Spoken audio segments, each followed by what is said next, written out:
Hi, and we are now live. Hi, I'm Kira858, and today we're bringing you episode 11 of Lords of Faerun. As always, we want to give a huge thank you to the love and support we receive, especially with everything that's been happening to POC creators and LGBT content creators on Twitch. Your support during this time is incredibly appreciated. We have placed numerous safety precautions in place to kind of make our space as safe as possible. And we're going to make sure that everyone has a great time, not only during this stream, but every stream going forward. So, with that said, let's go ahead and bring in our sponsors. We are, of course, proud to say that Lords of Faerun is officially sponsored by Die Hard Dice. Die Hard Dice, of course, is an incredible company that produces gorgeous dice and dice-associated items such as dice scrolls, dice trays, dice bags, and more. Like I said, we've definitely been noticing as we've been traveling, it makes things a lot easier to have that dice tray with us and keep these nice and compact. Of course, recently Die Hard Dice has collaborated with the Opera Geek, but a couple of her dice sets are sold out. We could definitely find a few items of hers on the store. However, you could also they have released the Pride product for Pride Month. The Horizon die sadly is sold out. However, there are other LGBT sponsored based dice, as well as dice trays, dice bags, and more. And if you use the promo code Faerun, that is FAERUN, you'll get a discount on your order. So we'll go ahead and help level up your dice. Next, of course, Lords of Faerun is now partnered with Idol's Champions. Idol Champions is one of the biggest D&D games around.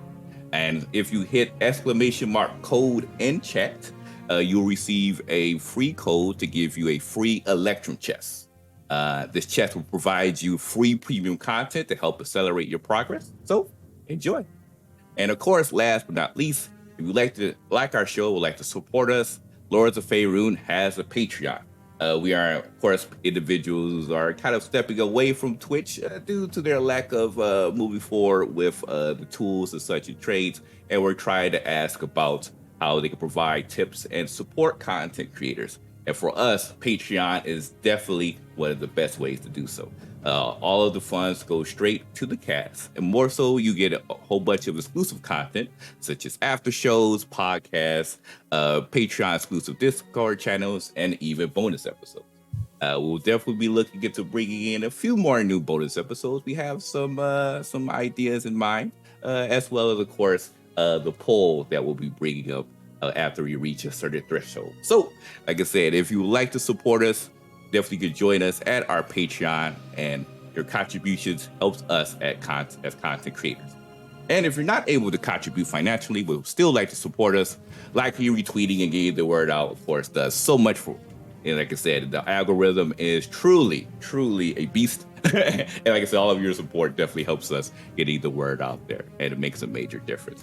So with that said, it's time to introduce our cast, tell who they are, who they're playing, and any projects that they're working on, starting, of course, with Eliza. Eliza, would like to talk about yourself?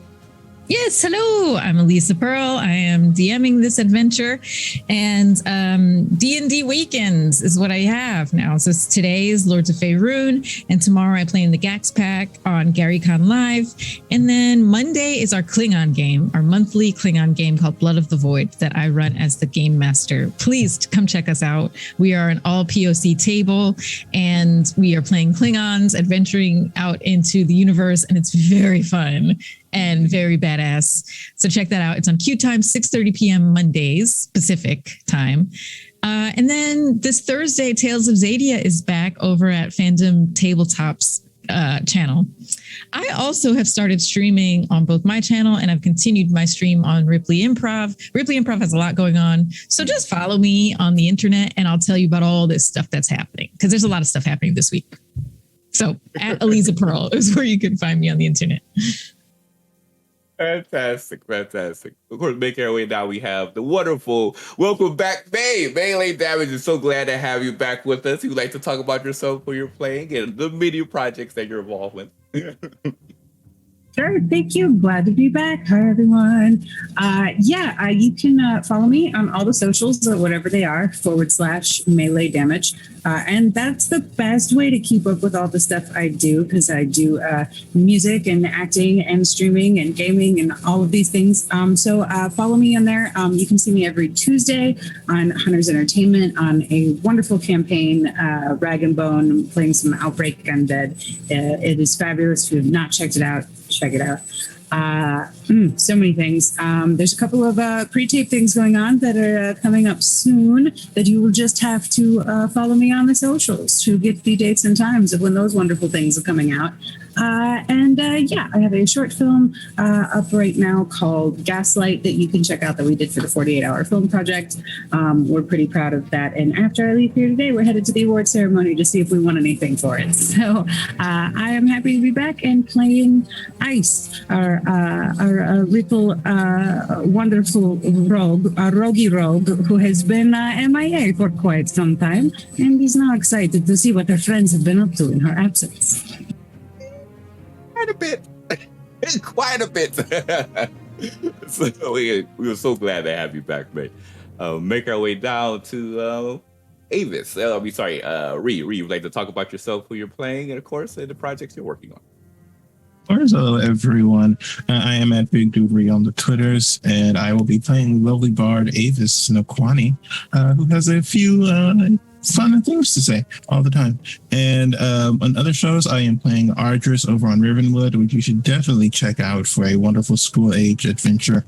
And we will be announcing a new thing soon, so keep your eyes open. I'm super excited about that, and I can't wait for you all to see it. And I believe that's everything from me.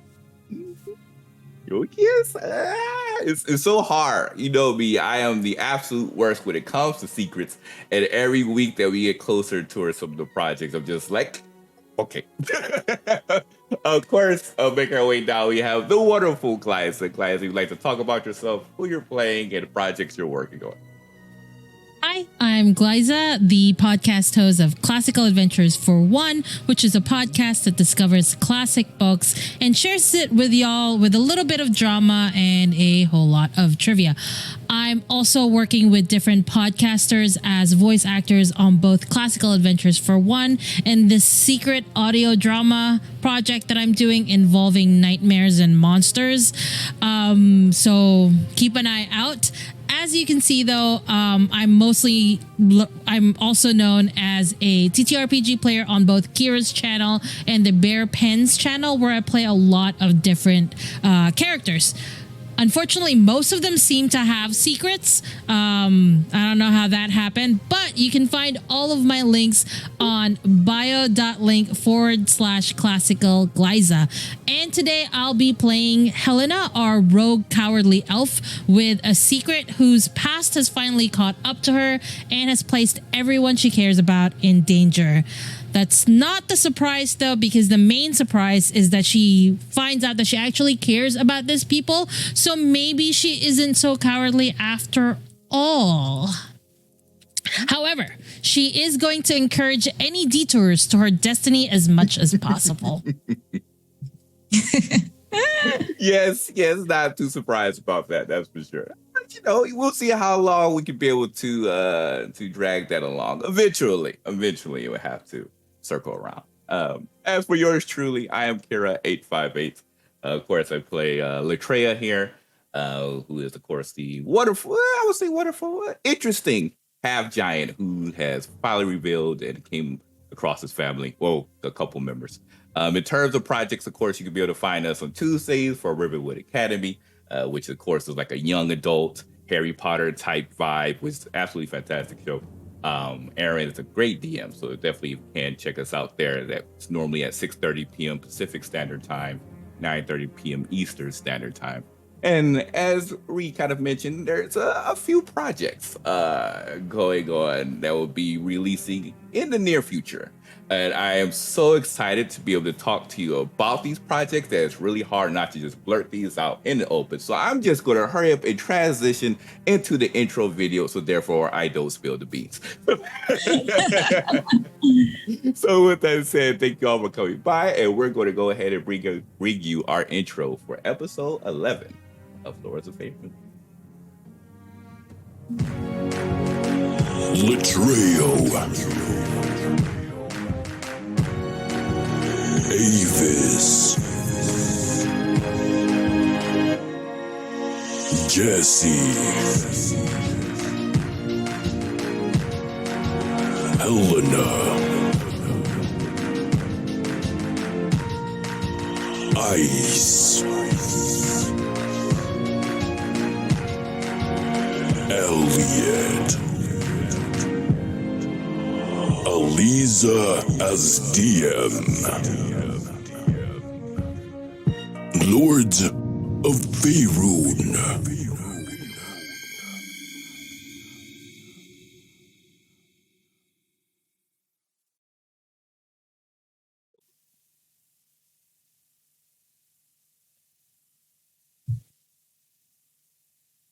There we go. All right.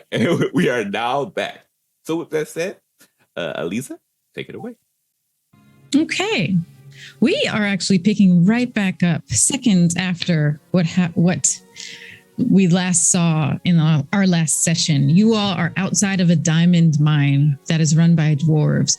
You just saved the lives of many dwarves, although sadly, many of them perished before you showed up. Because a many-legged atrocity called a Remoraz had burrowed its way into the diamond mine. And now, standing in the aftermath of that terrible atrocity, you all look to your right, to the west, and you see the looming dark stone facade of Castle Perilous. Coming from in front of you on the other side of the mine, you see a wagon filled with a lot of people, maybe about 20 people, approaching the diamond mine. And when you look back at the diamond mine, once again, you see dwarven miners entering the mine, exiting the mine, removing dead bodies, putting them on other wagons. You see people tending to other people who are injured. You see some miners with hard hats, a few of them in a group, who are wearing like more official looking vests and who have some like pads of paper with them, huddled in a circle, talking and discussing and looking around and kind of assessing the damage. It's still chaotic, but the danger has been contained. That was just a slip of the word. Don't worry, there's no dragon here besides your dragons. The wagon steadily approaches, and once it reaches the group of hard hat wearing miners, the wagon stops, and the people on it disembark from the wagon. And you see that they are replacement security forces for the diamond mine, and they start to assemble and go to their posts. And you're just watching this scene laid out in front of you. To the south in front of you, and then to the west you have Castle Perilous. Latreo will kind of look around at at his party members and ask, should we rest up for the day, or do you want to head to the castle? Because this is the same day, right? Or it's the following day? Mm-hmm. It's continuous, yeah. Continuous. Mm-hmm. Mm-hmm. Same day. I would be okay with resting. I would suggest resting as well. I treated a few people. Unfortunately, I was unable to save everyone, but Yeah, I could tell there wasn't much that we could be able to do after a certain point when I saw some of the bodies on the floor, but it could have been worse. And it could have took out everything. Well, I'm okay. I have no problem steady watch, at least for part of the night while you all sleep. I will join you in that watch, just to hang out with you. He nods, realizing it's relatively unique that him and Helena hangs out solo together before. This maybe one of the first times. And so it might also be one of the first times you've seen her at night. Yes. But I'm not bringing that up. Yeah, exactly. He's just like, this sounds wonderful. I guess we look around and make sure none of those creatures that we saw before is approaching. And then from there, we should be good to go for the night, hopefully. Okay, so you're setting up camp for the night? Mhm. Okay. I plan to just stay for like the first watch. I don't know how the first watch will go, but as Helena starts to feel sleepy, it happens, she will look at her dragon and be like, well, I think I need to hang out with Tree Bush. If you need somebody else to keep watch with you, you can go ahead and wake up the others. I'm not feeling sleepy, but I need to go fly around with Tree Bush if that's okay. He nods. Would I notice that she looks sleepy? Go ahead and roll insight. Okay. That's how so that is not especially. So we shall see how this goes. Yep, that is exactly how to imagine. That was a natural one.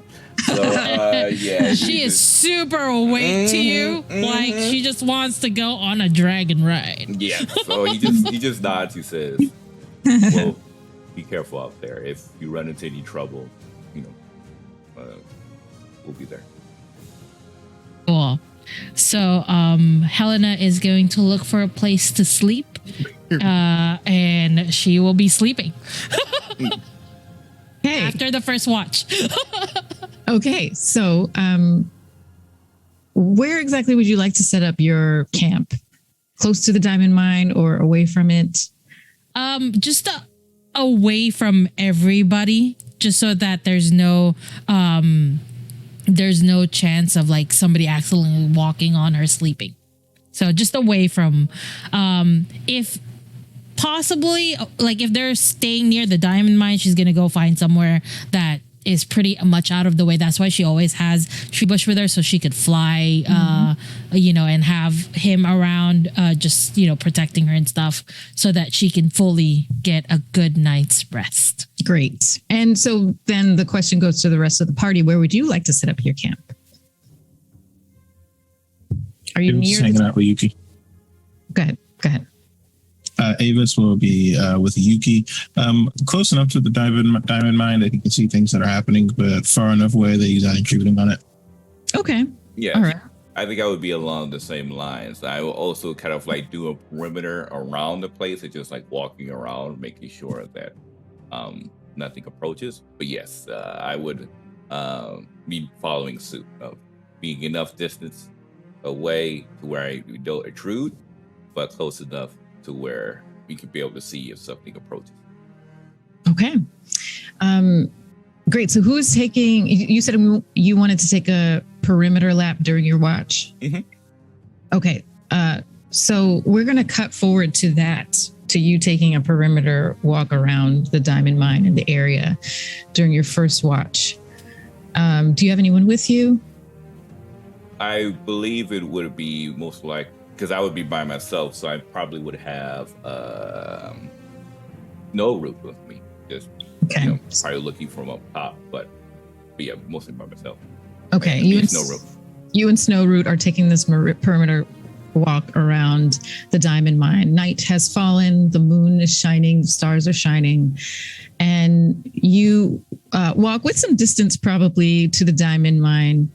Because they have security forces that are now replenished. This is a diamond mine, so the security is pretty tight, but they also recognize you as one of the heroes that helped them. And by the way, did you decide on a name for your group that you told them? No, we did not. Okay. We cut off before we got to actually decide. Yes, we need to come up with, it'll be a work in progress. Yeah, okay, all right. But they recognize you as the nameless heroes who helped be called them. The boy band for now. The boy band. Yeah. You are the hero, one of the heroes that helped them with the Remoraz. And so no one really bothers you, but you do get some looks, especially because you have this young white dragon that's just hanging out with you, side by side with a young white dragon. And at some point, you do notice that some of the security guards are whispering a little bit more and looking at you and just not even trying to hide their curiosity anymore as you're taking this lap around the diamond mine. No one approaches you, but they are just like blatantly watching you. Well, again, Latrell is very used to this, being the 9'5" half giant individual himself.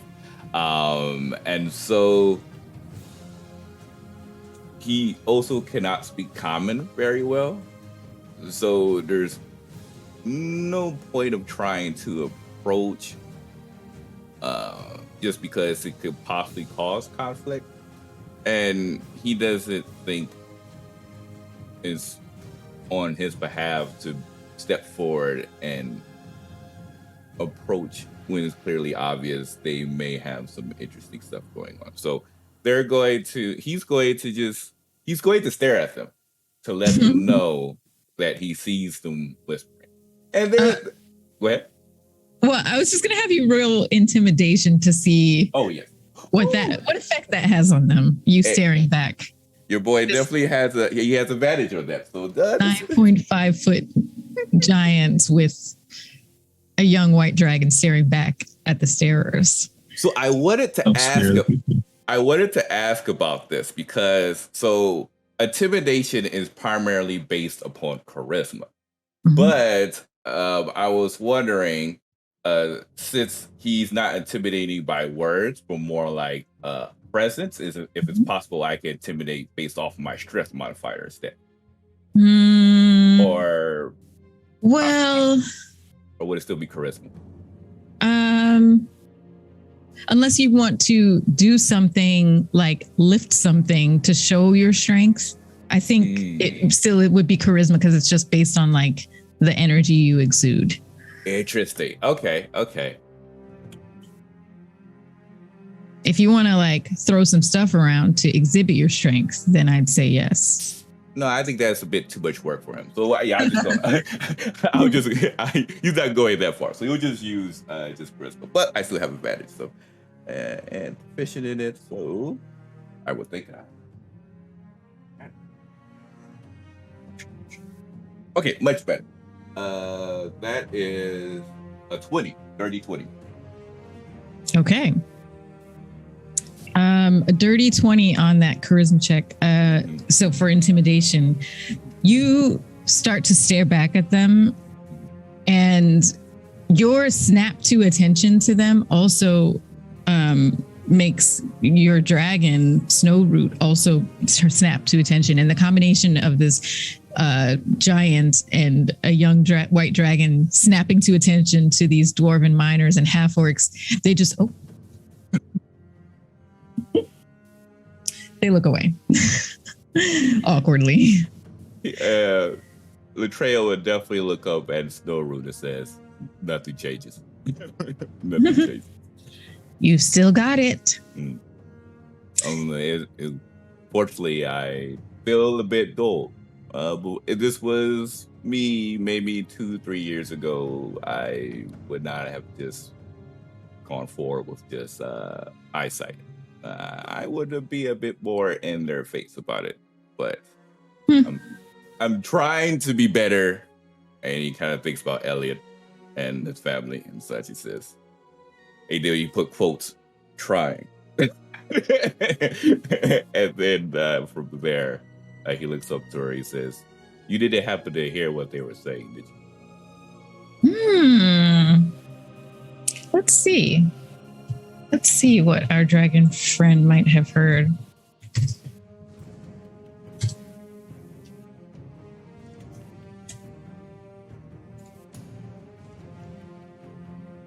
Okay, so her perception. Oh, she has really good perception.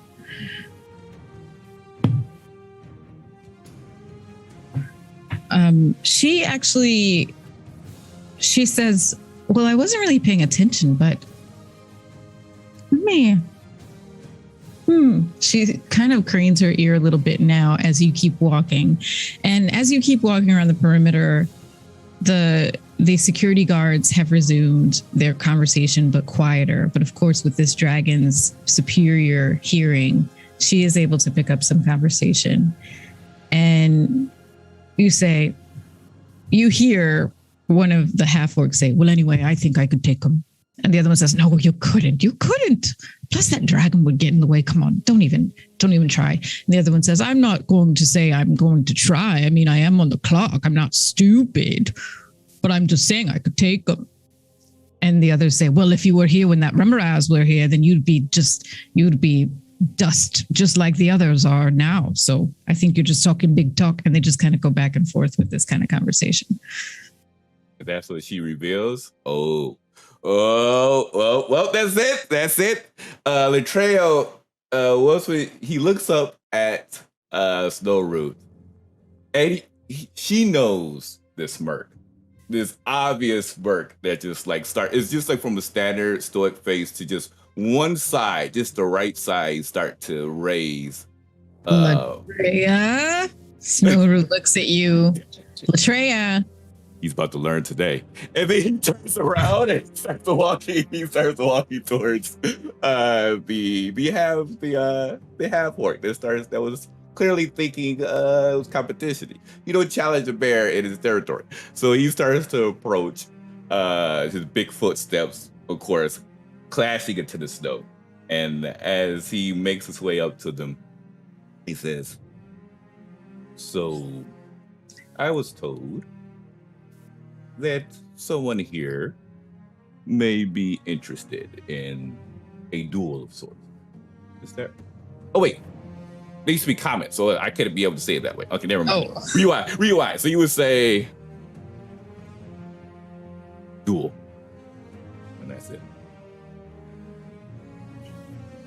The half orc is still intimidated, by the way, and looks at their companions and back at you and says, no, I'm good.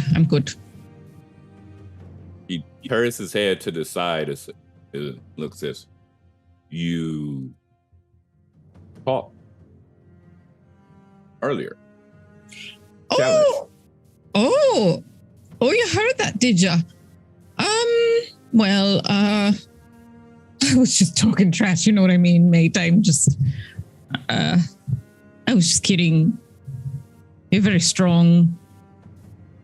Mm. And the others actually start just snickering and laughing, which now makes this half orc mad and he says, you know what, on second thought, maybe I will duel ya. Maybe I will, but you got to promise that dragon's not going to get in the middle of it. Of course. Me, you. And he points to the probably like a clear area in the forest. Well, it'll have to be after my watch because I'm on the clock right now. Will you come back later? He nods. Soon. And he just starts walking off. And the other security guards are now like, ooh, snap. You're actually gonna duel him. Oh, you're gonna get your ass wiped. As you walk off. So back to your perimeter walk. Mm-hmm. Until he believes his watch is over, and he'll definitely be making a round trip. Okay. And on your last lap, you see the camp up ahead you, and you head towards it. And you see, once again, just that same, it hasn't stopped. It's getting pretty late into the night. You're well into your first watch, and they haven't stopped working on this diamond mine. So you still see more of the same that you saw before, and you make it back to the camp. Now, Helena, we'll pick up with you. You're a little bit further away. Let's actually pick up from you saying goodnight to the party, and then you get on the back of Treebush and you start to fly. Well, I was gonna hang out with him for like the first watch. And then I leave after the first watch ends because I'm too excitable to go to sleep. Got it. And So I'm just now gonna go dragon run. So it's the second watch now. Yeah. And you and Treebush are heading out to secretly sleep. Yes. Somewhere to find a spot. So So you and Treebush take to the air. Yep. And we are looking for, I tell Treebush to look for a nice, comfortable, maybe a tree, because I'm used to sleeping on a tree or something for a while now, where Treebush can like sort of curl under. And give warning if somebody's coming up. That way, like if somebody is walking and it's somebody that she knows, she could just be like, "Oh, I'm just on the lookout up here," that kind of thing. Because Treebush would be like sort of giving her a warning. But that's basically what we've set up. Just a nice, very foliage full tree. I know it's winter, but like maybe we can find one of those and just hang out there. And that's where I will be. That's basically what we normally do. Yeah, you find a small grove of evergreen trees, which definitely would still have their foliage in this winter atmosphere. And yes, sure enough, you find a perch up in one of the trees, settle in, and you have your dragon lookout. Yep. And go ahead and, actually, let's see. I have you. Your perception is pretty high, right? My perception is not pretty high. Oh. It's like 1. Oh, okay. Go ahead and roll perception then. That's an 8. Okay. You actually sleep. Yeah. And when you wake up, it's the end of the second watch. You wake up and Treebush, you said Treebush is down below, right? Yeah. Okay. Treebush has been eyeing you, and actually you wake up because Treebush has been throwing snowballs at you from below. Okay, cool. Hey. Like, what? Wake up. Wake up. Okay. So knowing this is our system, as Treebush is waking me up, I'm like, just like sit up straight and be like pretending not to have fallen asleep and just be like looking out and be like, what is it? What are you waking me up for? And Treebush nods towards 2 figures that are approaching the grove. Okay.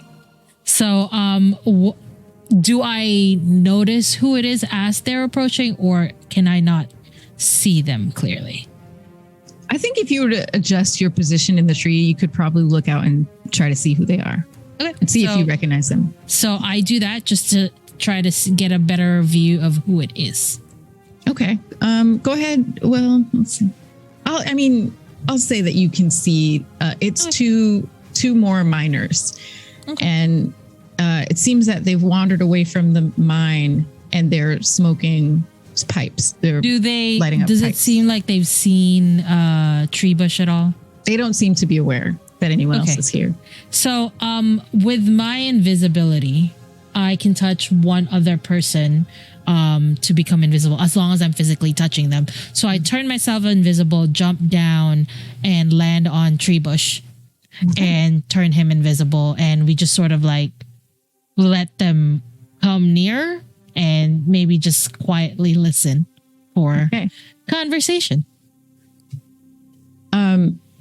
When you jump down onto Treebush, you hear there's a pause in their conversation, and one of them is like, "Did you hear that, mate? Did you hear it? Was there something in the trees?" And the other one says, "No, you're daft. There's nothing in there." And then they continue to light their pipes. So do you get closer to them or just kind of stay where you are?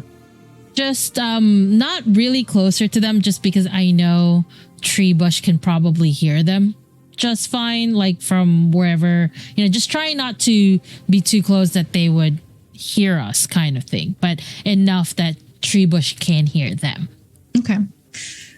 You get a little bit closer then, and you start, Treebush and you start to pick up on their conversation.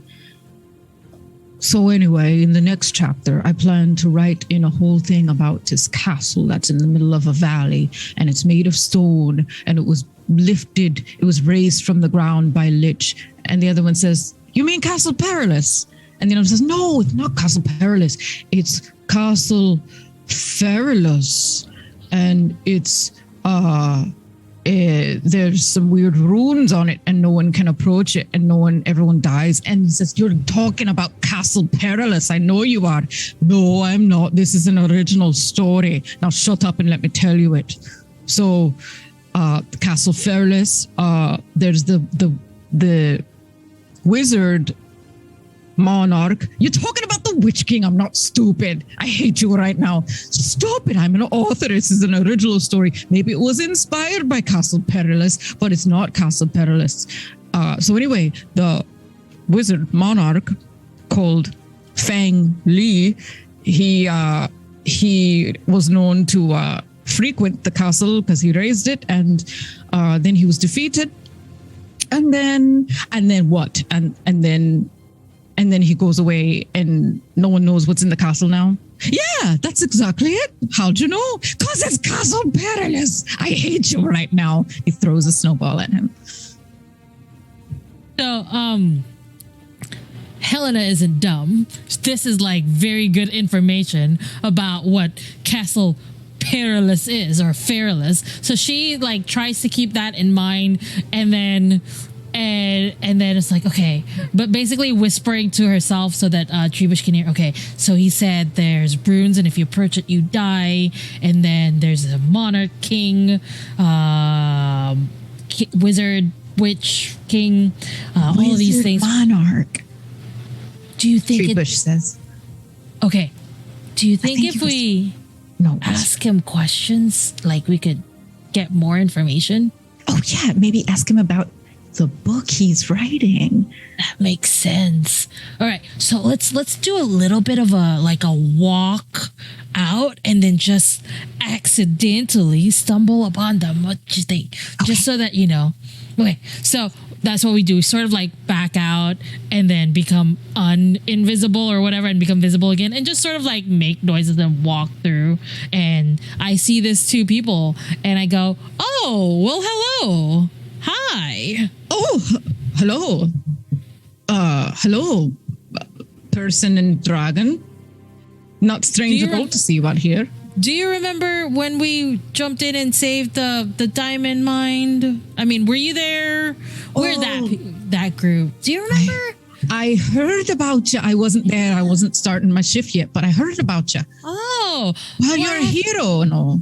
Well, thank you. It's definitely something that I like to do on the side. Mostly I enjoy, I have more creative pursuits like writing. Oh, me too.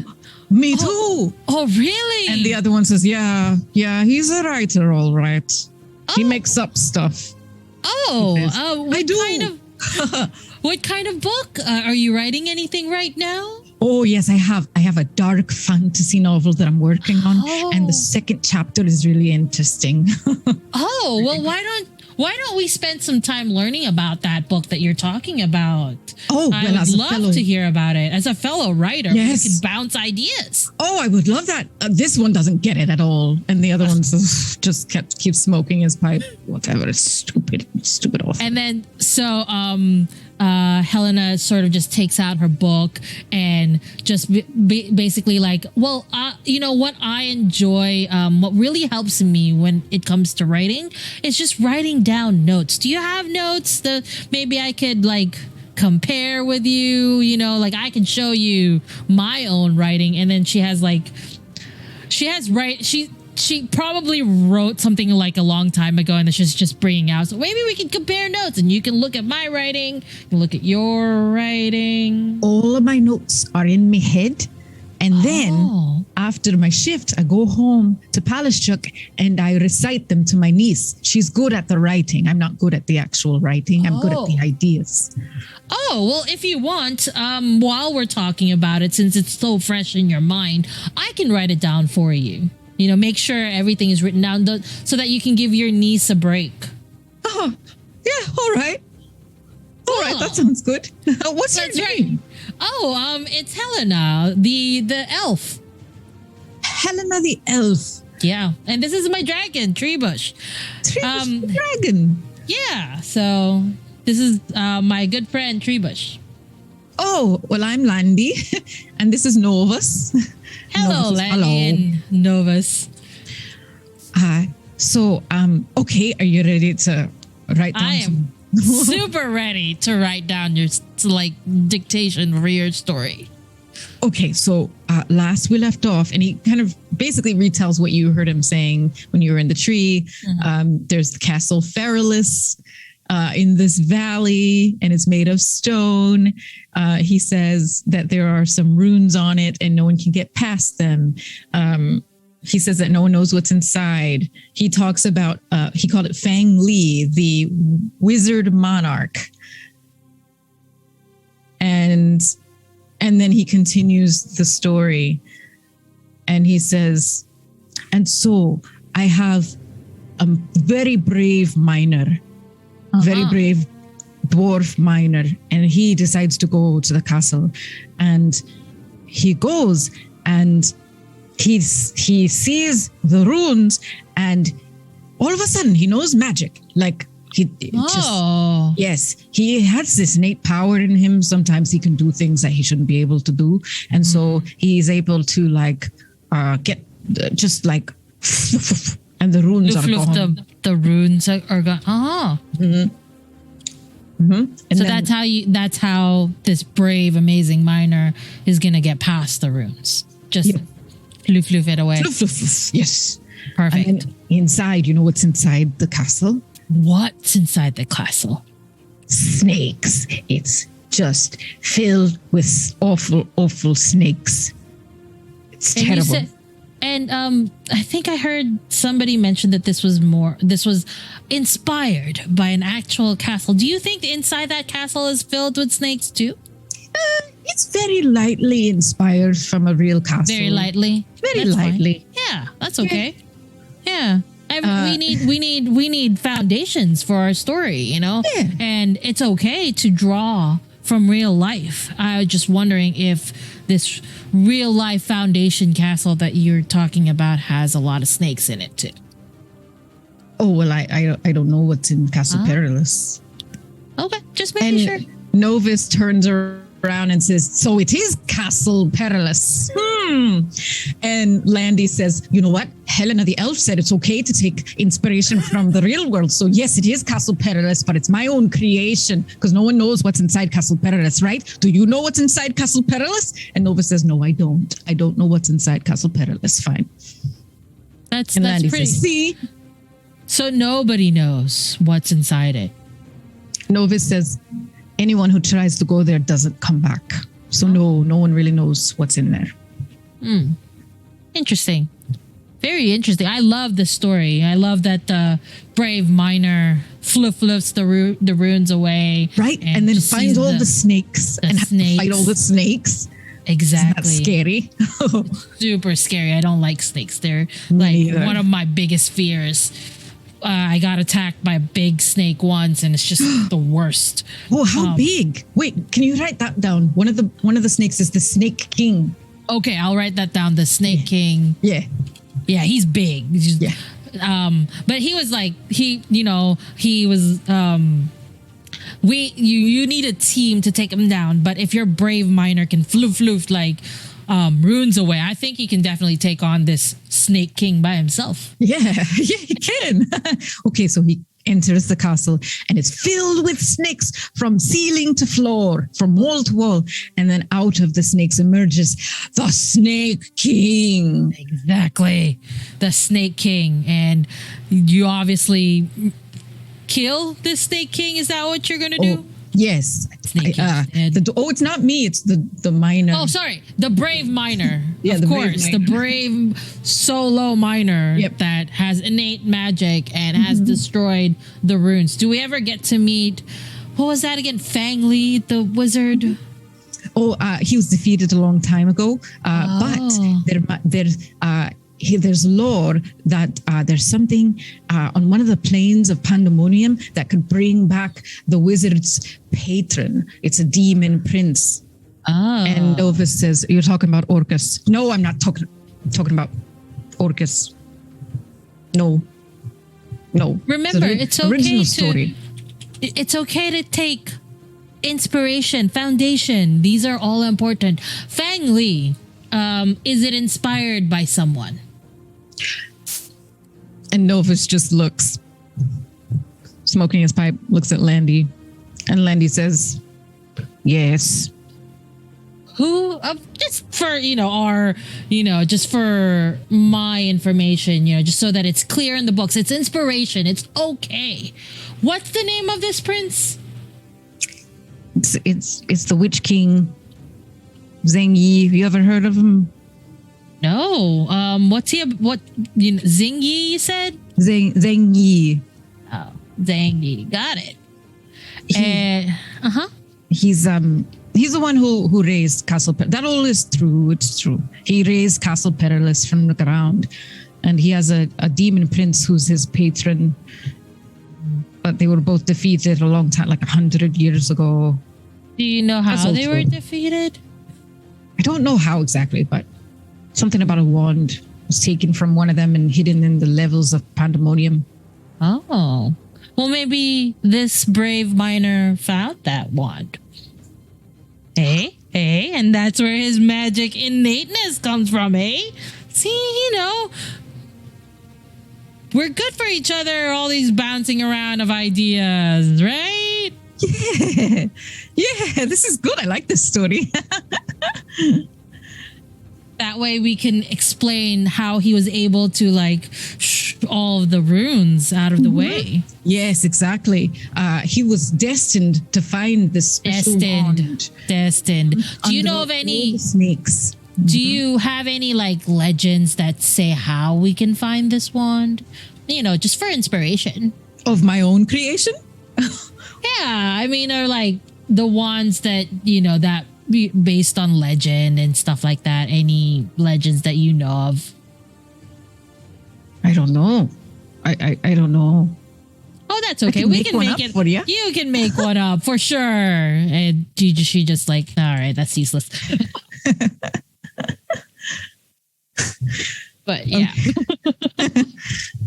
Okay, so you continue on with this with this, trying to get as much information as I can, and trying to separate what's his invention, and it's really easy to separate because most of his own creation is about the brave miner being able to do things that nobody else can do, and then you can tell a lot of the lore stuff is probably based on actual things, actual lore. So that's basically what she spends time doing. She's trying to write down which is actual lore and which one is him just and I appeared out of nowhere and did this, that kind of thing. So that's what Helena spends the night doing. Okay, great. And at one point, of course, Novus says, our break is almost over. We got to go. Are you done yet, Landy? And Landy says, oh, yes. Can I get a copy of that? For sure. Yeah. Let's see. If you're okay, I have a friend that can make another copy, sort of like a Xerox spell. That's what he calls it. But I'll make another copy, just so you have an extra backup as well. I'll make multiple copies for you, for your niece. Don't worry about it. Just come up to me later before we leave. I'm going to have somebody take care of this for you. Oh, okay. Well, in case I forget, because sometimes after my shift, I'm really tired and I just go back home to Palashchuk. Here's my address in Palashchuk. Okay. You can just send the copies there. Send the Xerox copies. The Xerox copies, yes. Don't worry, I got that for you, bud. Nice to meet you, Helena the Elf. Thank you. Nice to meet you, too. I'll see you soon, okay? All right. And the two walk away. Landy is just very proudly walking away. Novus is like... I turn to Treebush and I'm like, this seems like good research that we've made. I feel like this deserves a longer nap. And I walk back to my tree and all right, stay there. And then I go back onto the thing and sleep. Great. Okay. And that is where you pass the rest of the night. And we switch over to the main camp of our party, where most of the party is camped. Not too far from the Diamond Mine. Ree and Ice and Jesse and Elliot are there as well, but they're sleeping right now. Ree and Ice, what are you doing? Are you awake? Are you sleeping as well? Avis is currently reclining on Yuki's back. Oh, Avis, sorry. I'm calling you your characters. I can be in here too if you want. I can give myself a stat sheet. Rhea really is fast. also there. So Avis and Ice. Okay, so Avis, you're reclining, you said? Mm-hmm. Okay. Did you say you're reading something, or did I mishear that? Nope, just reclining on Yuki's back. Oh, okay. Got it. Yuki snores gently, and you kind of like rise and fall with her breath.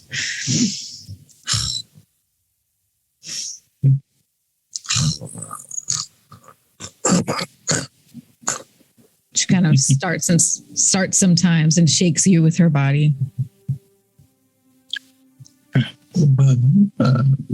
Ice, are you awake?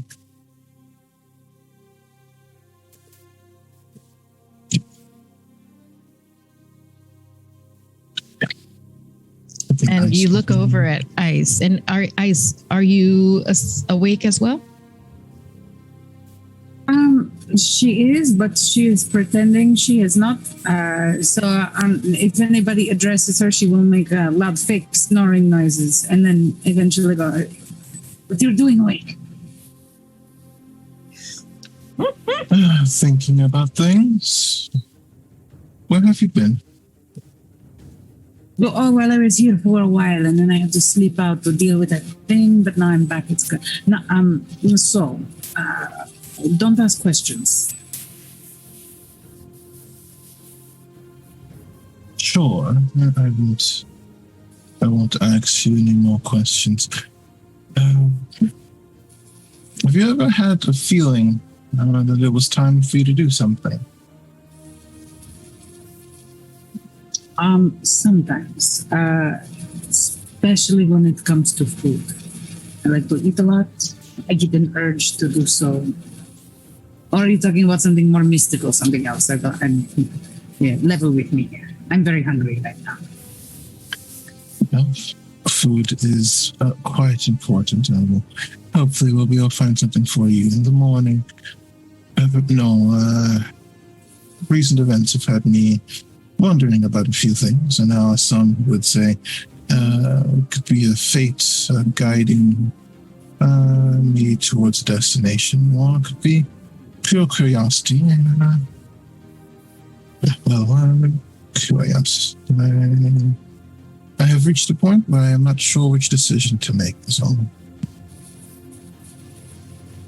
Well, I have heard saying that curiosity kills cat, and you are not cat, so good news for you. I think we could explore this a little bit.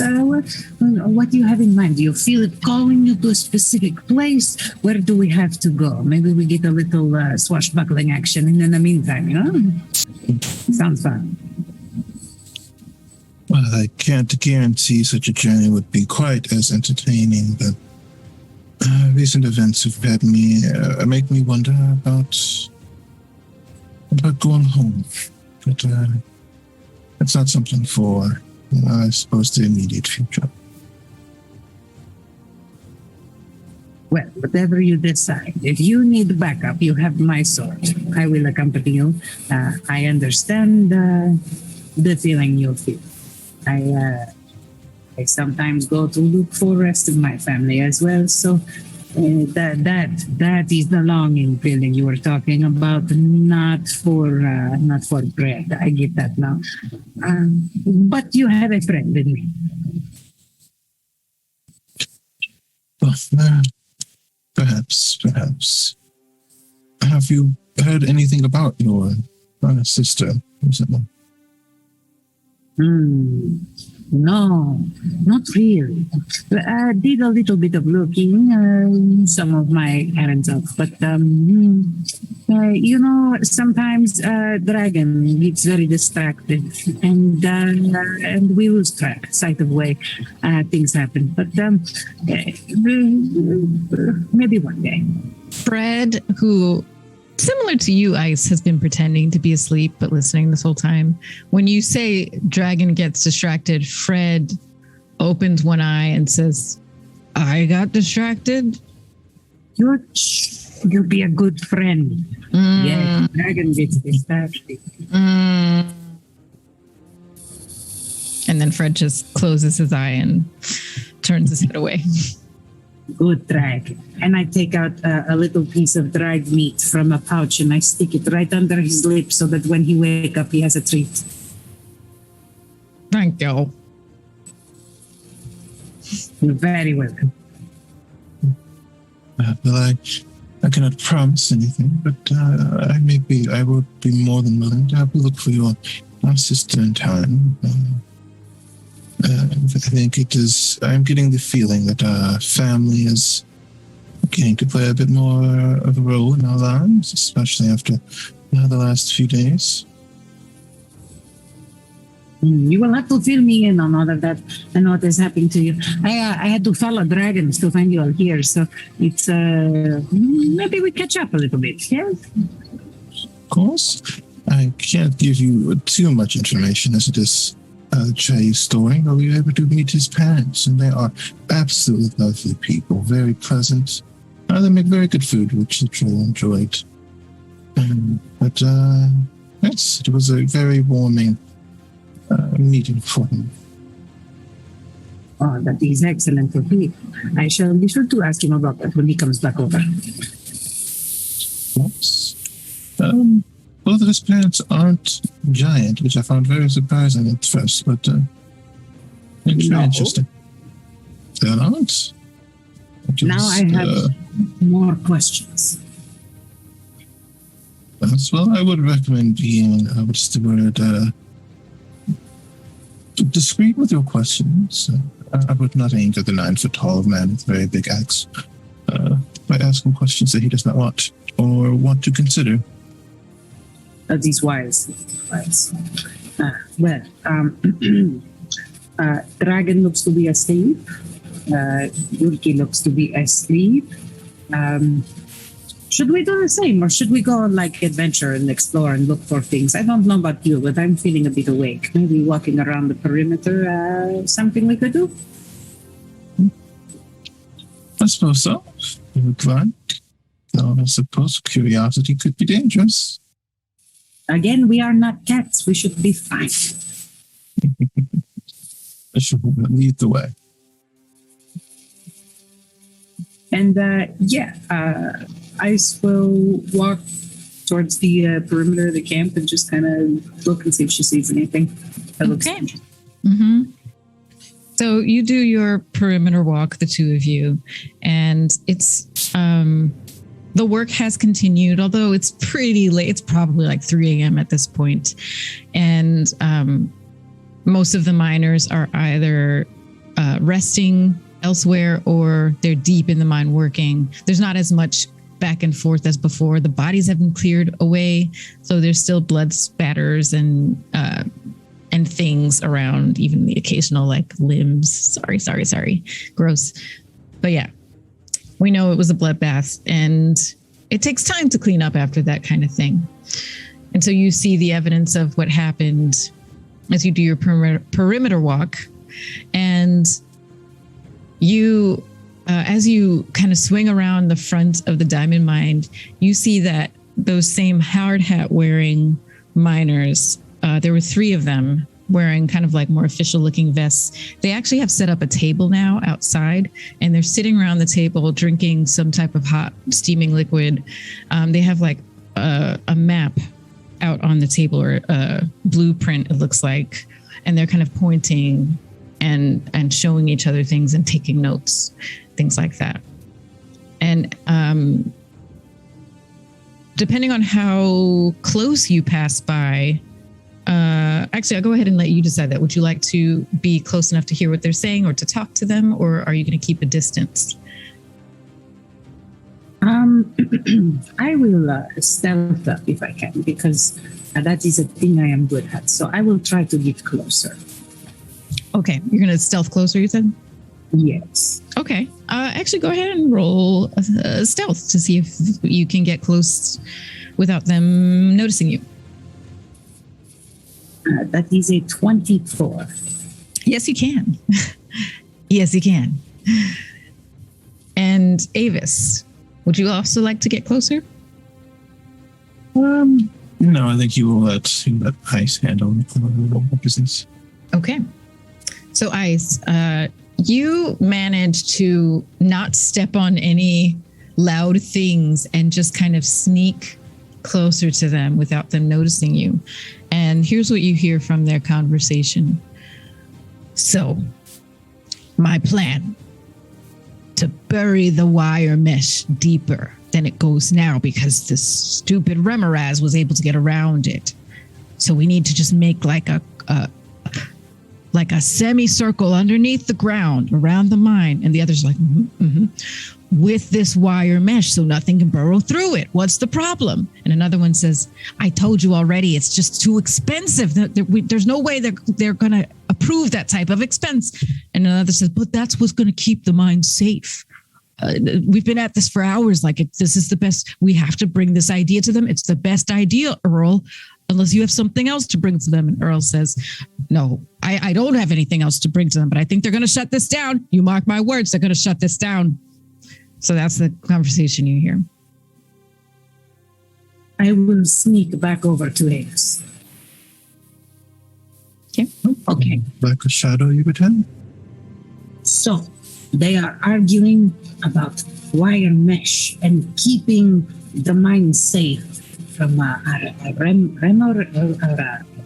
some creature. Here's a new plan. They don't think they'll get approval on the budget and the mine might be shut down. I think we let this happen and then we come back and take all of the diamonds for ourselves. Now you tell me if I'm wrong, but I feel like this could be good for us. This is what you call inside information. It's good, my friend. I don't think when people say inside information, this is quite what they mean, but I suppose it works. It could be done if you do it quickly enough before people come here. If you would like to, you may. I will not stop you, though you may need to betray you for some other weight that has to be carried. Well, I suppose here is the problem. Are they trying to protect it from future creature or creature that is already inside of it? Do we know this? The future one. We've already killed the current one, or I suppose the past one. But I suppose in a way you could say the diamonds could be payment for our services. I like the way you think. This is great. Yes. All right. Sounds like plan. So we let them continue. Yes. Go find our friends. Tell them the plan. Maybe. Sure. Sounds good. All right. So you head back to the camp. Yeah. Okay. And so you all end up back at the camp. The third watch passes uneventfully, and the morning breaks. You all wake up at the camp, minus Helena. Helena, do you come back when you wake up in the morning right away? Or? Yeah, I just sort of like fly in fully rested and just be like, hey guys, Trebush and I have been circling around for fun. How you guys doing? Oh, well, what did you see while you were circling?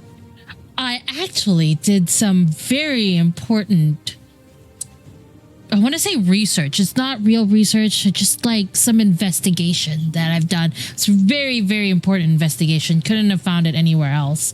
But, you know, I stayed up all night discovering these things that I'm going to be telling you tonight. I mean, today. I am excited. So basically, Helena tells the information that she has gotten from Landy, and just but like without explaining technically how she got this information. She just like says, I have my sources, and that's why I was gone all night, you know, looking for my sources, and just be like telling them about the valley and the castle made out of stone, the perilous. There's some runes, and we're gonna have to find a way to get through these runes because there's no way in unless, you know. And then here she says, unless we have like a way to make it fluff. And then she's like, I mean, disappear. You know, that's basically what we have to study these runes so that we don't disappear ourselves. There's this witch king named Zhang who did this castle. I think there was a demon involved. I think based on my sources, the way to defeat them is the way he was defeated was they got this wand. I don't know how we can get this wand, but like this is like full research that I did all of last night. It was really, that's why I was gone for the whole night. We got all of this in one night. Faerun. I know. Isn't that awesome? So You have hard the work. makings of a scholar. I do wish to see these runes, though. I don't know much about them just based on the description. Yeah. I mean, I think what we can do is try to look at it from afar just to see what those runes are. But definitely my sources can be relied upon for sure. These are very good sources. Wikipedia of sources. But the Treya just looks, he nods, saying, well, I guess we will need to travel there. How many rooms was on the facility? Was it just at the front door? Honestly, I don't think we'll find out until we actually get there. It's a little, yeah, because like not many people come back from it.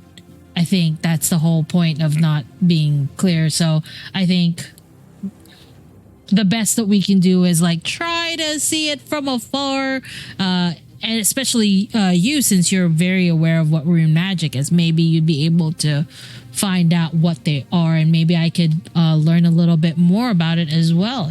Those kind of things. He nods. He says, I was kind of thinking the same thing. When we go there, perhaps they may be recognizable. But yeah, gotta keep ourselves safe though. To clarify, this demonic prince? His name. Okay. His name is Orcus. Do I know anything about Orcus? Does that ring a bell by chance? It's very possible that you would have heard that name before. Can I roll an Arcana check just to see what I know? Yeah. All right. I do so as well. Yep. I got a 17. Okay. 16. 16? Really? Really? This is why I get it on natural Twitter. Hey, all right. I'm just like, what? But Trey's like, I have heard of this demon for sure. Yes, you all have heard of Orcus, the demon lord or the demon prince. This area of Vasa also knows him quite well because of the history of this castle. The castle was raised by basically his patron, someone who he was mentoring is not the word, mentoring, but for demons. Someone he was helping, Zhang Yi, the Witch King, raised this castle from the ground, and Orcus was his demon lord.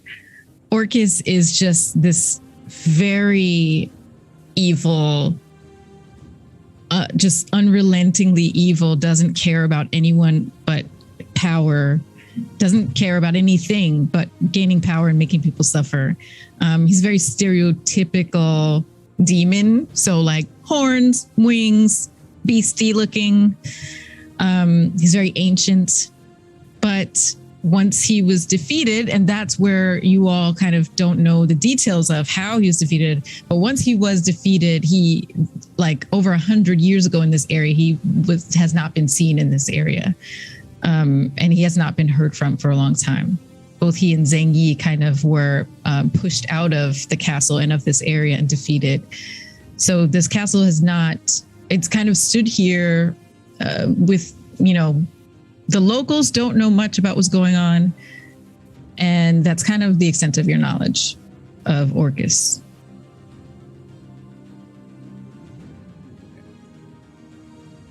I had to use the nat 20 on that. So he nods. He says, "Well, we shouldn't have to hopefully worry about them appearing once we approach. If he was defeated, if most likely if he was somehow brought back, he would not be hiding inside of the castle. He probably would be out and about creating mayhem and chaos. So we should not most likely have to worry about Orcus, hopefully. We'll see. If he comes, then he comes, and then we'll take him out. But hopefully it's just this. And I'll actually add, with your nat 20, you actually do know that is very likely the case, that Orcus is so far gone that it's very likely that Orcus is not still in the castle. Mm-hmm. So yeah, so that shouldn't be too much of a concern. So mostly we just be more concerned about this wizard. And go ahead. I personally greatly respect your confidence in our abilities, but let's be very careful still. I would like to not test our metal against some sort of ancient demonic entity anytime soon. I agree. Plus, Okay. if Wizard is one that defeated Demon, maybe Wizard is bigger problem than Demon Lord. I'm just saying, these are all things to consider before we, jump in blindly. He looks towards the both of them, and then he kind of like pats Avens on the back with his big old palm, and he's just like, have faith. He starts to walk towards the dragon. And as you're walking towards the castle, you said? Oh, no, to Snow Root. So we can. Oh, just towards Snow Root. Okay. So as you all are packing up your things and about to get on your dragons and head to the castle, behind you, you hear someone shout out, "Oi! I thought we were gonna duel." Oh. And Maitreya, you turn around on the back of Snow Root and you see that half orc has now put like war paint under his eyes and wearing all this armor, and he has just a crowd of miners like cheering behind him, like, yeah, yeah. And with that, we're going to take our break. Oh yeah, it's about to go down. All right. Okay, thank you all so much for coming by. We definitely appreciate it. We're going to take a solid 10 to 15 minute break, and then we'll be back for the second half of Lords of Faerun. If you like what you see here, again, we have our Patreon and chat, which of course, if the funds will go straight to the cast. We definitely appreciate your support. And also in chat, we have below is our Discord, where we can have a section dedicated to spoilers as well as non-spoilers, fan art. And if you have any questions regarding the characters of the campaign, we're always interested in hearing your feedback and listening to your ideas regarding our adventures. So with that said, we'll see you for the second half. But what for now?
All right, and we are now back for the second half of Lords of Faerun. Eliza, take it away. You turn around, ready to leave the camp, and you see in spiky armor with a giant mace in his left hand, that half-orc security guard. Oi! I thought we were going to fight. The crowd of miners and security guards behind him just cheering, yeah, fight, fight, fight, fight. And he's just kind of flexing and being very showy with his mace in his hand. I'm ready for you, giant. There's a genuine smirk on his face. Like, again, you all know this expression. Like, the stoic face, just one side of the face turns into a smile.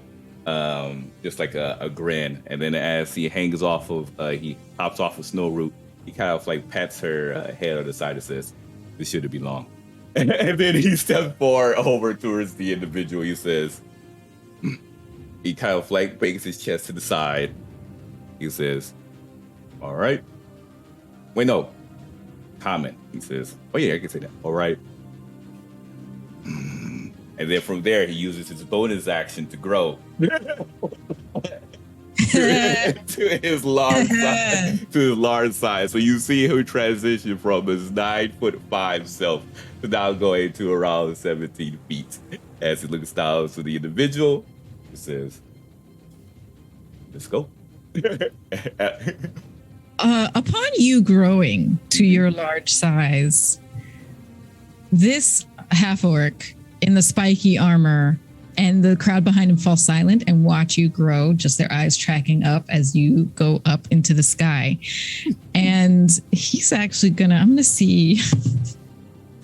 Yeah, no, he's gonna run away. He just drops his mace and clunking with his spiky arm is just like running behind the diamond mine. The crowd behind him, half of them just watch in awe as he runs away, and the other half are still looking at you, and they're all very confused. You're not even in combat. that's supposed to scare the people away. Latreo is supposed to be helping them. He turns around with a smirk. He says, never turn down a competition. And then he walks towards the individual. He says, next time I'll teach him to talk about me behind my back. Who do you say that to? That's to the group. Oh, okay. But that's mostly Draconic. The group of miners and security guards are like, yeah, we'll tell him. We'll tell him. And they all just kind of back away slowly and go back to the mine. And then from there, he turns around, he looks at Avis and says, see, not long at all. and then from there, he'll adjust himself to shrink back down to his medium size and get on top of Snow. Okay. Do you like standing up for like a wrestling date or something? No. He looks towards, forgot you can't speak Draconic or the other languages that we unison can. So this would be a comment. So he looks towards you. He shakes his head. He says, no. Like others, think big, so threaten. And I chose them who I am. All right. I mean, but I still think maybe the fella wanted to wrestle you, but that's just my 2 cents. So there's a clear lost in translation moment in this aspect because he's like, wrestle? Like, Elliot and I wrestle, or that's a thing now? Elliot says, I think there's some misunderstanding. Latreia, I think Jesse is talking about you and Siva wrestling on the island. Oh. Not like you and I wrestling. We wrestle like friends, like brothers. This is the other type of wrestling. I'm just saying none of us would judge either way. It's fine. I mean, but he said, I can take him. That's. Yeah, that is clear signs right there. Clear signs. Elliot looks at you, Jesse, and says, "Do you really think so? It seems." He literally looks at the entire group and this was the first time you just see a bewilderment on his expression because he has never taken that consideration. Like, that's how you wrestle. I Some people do. approach Latreia and go, "Don't think about it too hard, buddy. Yeah. Don't want your head to explode." Honestly, We people should are just puzzles go. anyway, so who knows? It's possible. Like literally, this is one of the most confused looks on his face as he literally just stand there in dumb awe shock. He's just like, okay. And he just slowly steps on the dragon. But yeah, he's gonna be thinking about that for a long time. Like that was one of his few blue screens at that moment. Like what? Oh man. And Elliot gets on the back of, Leonid. Yes, Elliot gets back on the back of Leonid. The rest of you mount your dragons. Mm-hmm. All right. And you take off and head to Castle Perilous. Okay. Go. The morning has Castle Faerun. yes, I'm sorry, Castle Perilous. Copyright. that dwarf in the forest. By the way, just so that I used my mage hand to make a copy, like while they were getting ready to fight. So I've rewritten down stuff, like multiple copies, and gave it to one of the elves, and like, this is the Xerox copy that I was talking about. Please give this to Landy, and if you can't find Landy, please give it to Novice, to one of the elves. I mean, one of the dwarf miners. And who do you give this to? To anyone. Like, I was like, can you Okay. pass this to Someone. Landy? Like, if you know Landy, can you just give this to him? It's a based on true to life fiction documentary about a brave miner. So Great. Okay, so you pass that off before you all head out. And so the morning has broken. It's early. You see the sun is actually going to be rising behind you to the east as you take off to the west. And you see the silhouette of this castle on the dark early morning sky ahead of you. And the vast valley, the flat valley, spreads out between you and the castle. The glacier to your right, standing tall. The Galena Mountains further west than the castle to your right. And that's over where you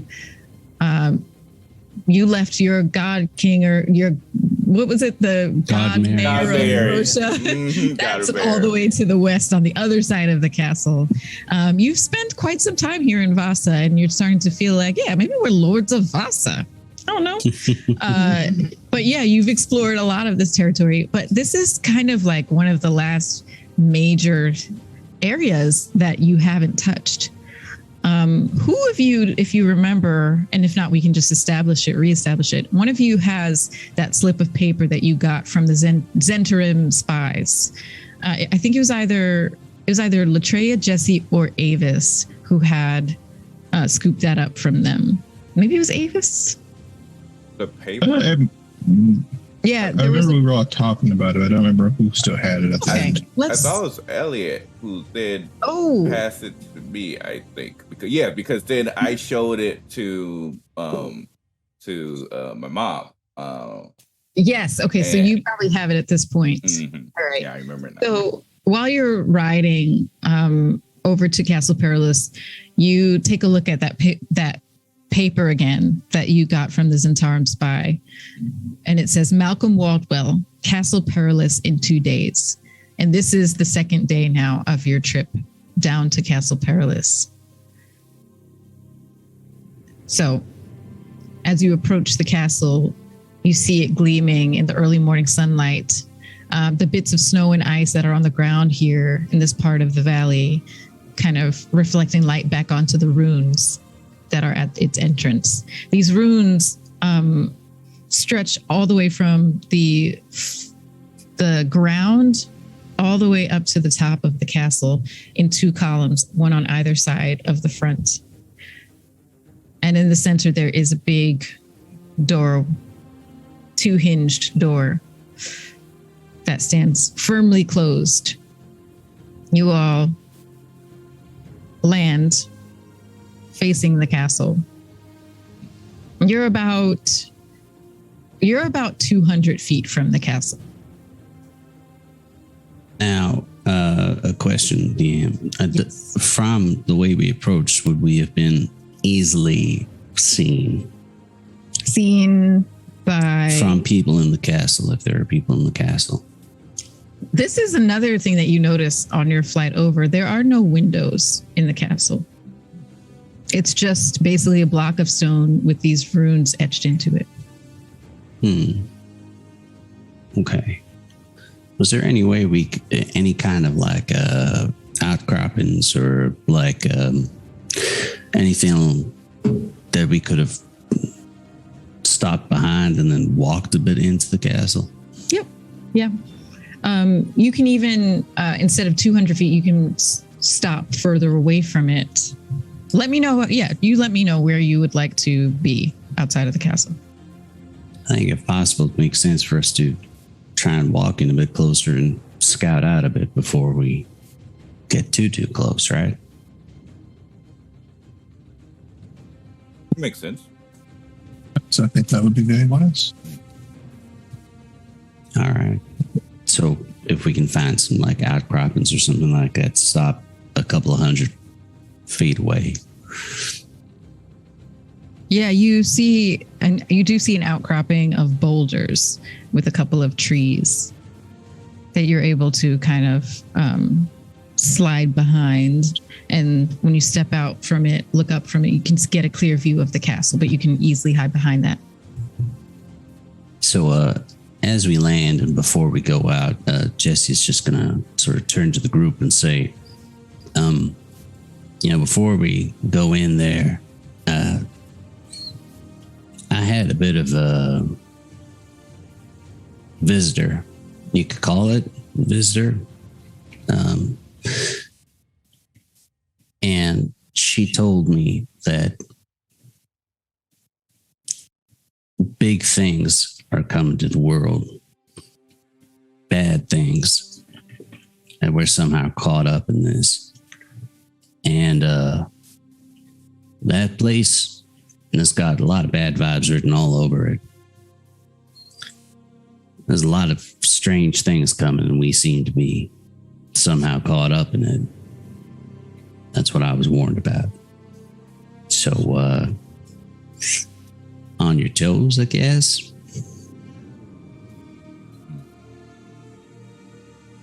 Betrayal nods, looking at the others, says, as always, but if what they told you is true, you may have to keep an eye open in case this group or whoever's inside may be looking to break you back, or because I don't know. Yeah, it could be bad for Well, everyone. we will deal with it if we need to. All right. He looks towards Ice and Helena and says, well, as you know, I'm not really the stealthy one. I think we can do that. We will scout that. Not a problem. We're gonna take care of it. Don't worry about it. He's about. He knows his strengths and weaknesses. Helena, No. would you like to stick together or split up? What do you think is better? We should have a way of. I think splitting up might be better. But also we should have a way of communication somehow. I will make a sound if I am in trouble. Does that sound good to you? That sounds good to me. I would know that it was you this whole time. Like if you make that noise. Perfect. Sounds great. Will you do the same or you pick noise? I'll try to do a similar sound. I can't promise it'll be that sound, but you will know that it is me because I will also go, if you don't react, I'll go, Ice, I'm in trouble. So Perfect. That yes, undeniably. That's pretty clearly me. So so we will be doing that. I'll make the bird noise, and if nothing happens, I'll go, Ice, I'm in trouble. So Perfect. All right, you pick which way you go, and then I will go opposite direction. We will cover more ground. sweet. So I will go to the right, I guess. I will take left. And I will leave both of you with these words. I wish you the greatest luck and a speedy, quick return to us. And may the gods grant you their favor. And I will give bardic inspiration to both of them. Great. Thank you, good sir. Is it possible for us to get like a vantage point where we can try and follow them, even though it's going to be difficult? I mean, just eyes wise, not walk behind them, just keep an eye on them. Yeah, I think from your outcropping, you could probably track them. Okay. Because around you, if it's a very flat valley, there's only every once in a while some boulders here, some trees there, but otherwise it's a pretty flat terrain. Okay. I engage my invisibility and turn that on. Spell slot spent to turn invisible, but I also float with my shoes. That flying shoes, not flying completely, but just like making sure I don't make any footstep sounds. Okay, so Ice and an invisible Helena are approaching. Is that? Oh wait, you guys can't see. Oh well. Yep, well, there goes that You vantage just- point. Sorry, you just saw me disappear, like setting up the vantage point to like look, and then you see Helena just go bloof, and you're like, I wish she would stop doing that. That tracks. That tracks. Are you two splitting up as well, or are you going together? Helena and Ice. Oh, we're splitting up. Mm-hmm. You're splitting up. Okay, Yeah. so let's start with Ice. Where are you approaching from? I'm going to follow, like I stay hidden in the bushes as much as I can, and I'm going to stealth along the left side because Helena said that they were going to the right. So I'm going to go to the left, and yes, I'm going to look for things. I did already make a stealth roll if you want that, or if you want something else. Yeah. Go ahead. Yes, thank you, because that stealth roll was wonderful. It was a 32, because I rolled a 19 with a plus 13. Wow. Okay, and how close are you getting to the castle? Giant stealth roll. This is what I'm good at. I'm going to get as close as I can to see if I hear any kind of movement. I'm not going to touch it though, because I don't know exactly what the runes do, so I do not want to be exploded or something. But I definitely want to see if I can hear anyone inside, since I can't see it. Okay. Give me 1 second.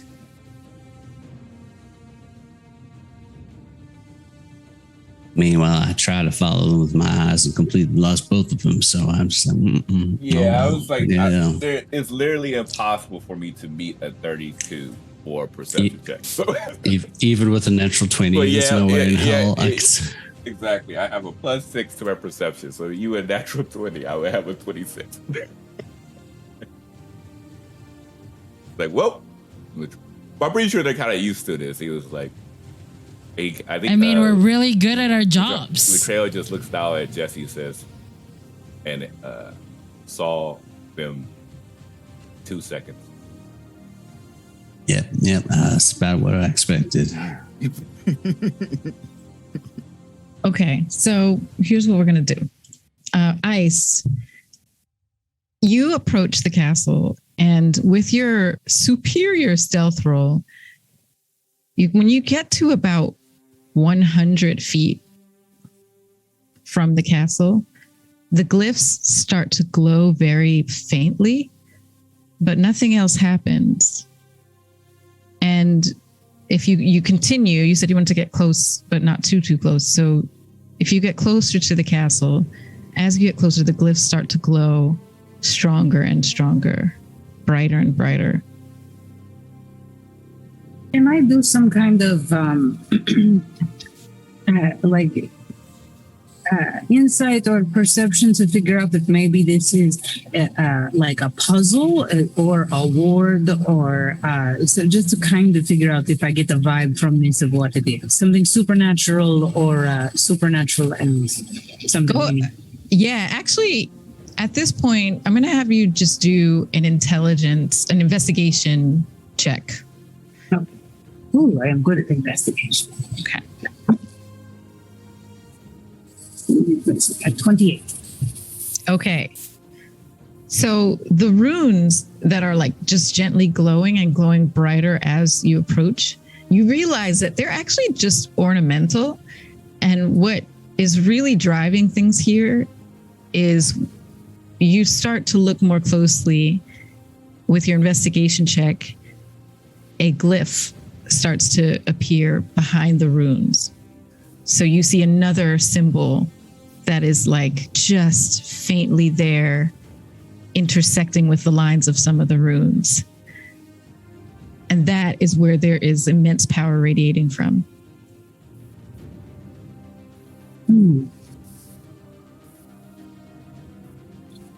All right. I will not touch it, but I will head back to the front. Not completely back to the group yet, because I'm still listening for Glyza to make sure that Helena does not get into any trouble. Okay.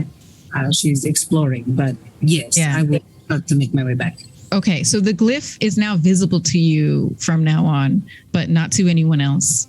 And while this is happening, let's head over to see what Helena has done. So Helena, what's your approach?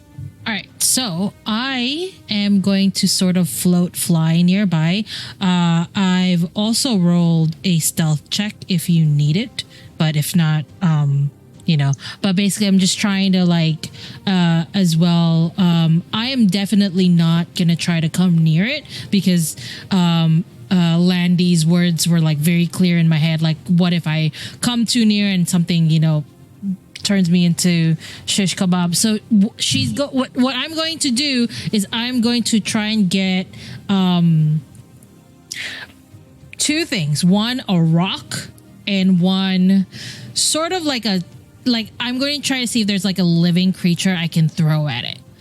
Basically two things. It might just be like a physical blockage. Like if I throw it, something comes up, but I want to make sure that they're also not detecting life. So it's just like a little rat or squirrel, whatever. And she's gonna throw the rock first near it, just to like roll it, not really throw, but like roll it just to see if anything happens.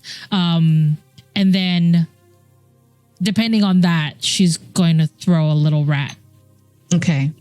How far from the castle are you at this point? I would try to come close until I see the runes maybe light up a little bit. Like the minute I see it change color, I stop, and then that's when I start throwing my stuff. What was your stealth roll? That would be 28. Okay.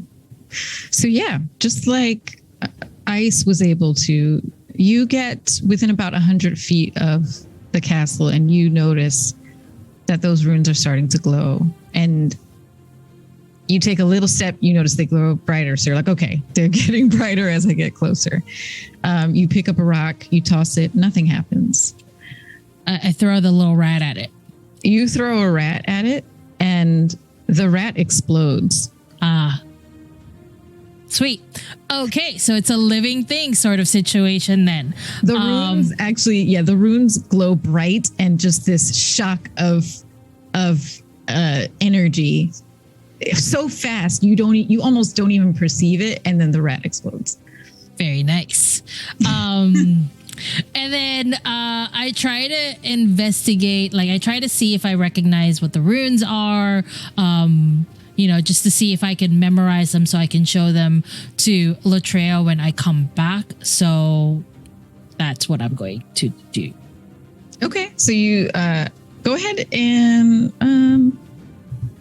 let's see. what is your? I mean, don't you have a super high investigation? I do. Yeah. Okay. Let's just say that you're able to remember what the runes are. Cool.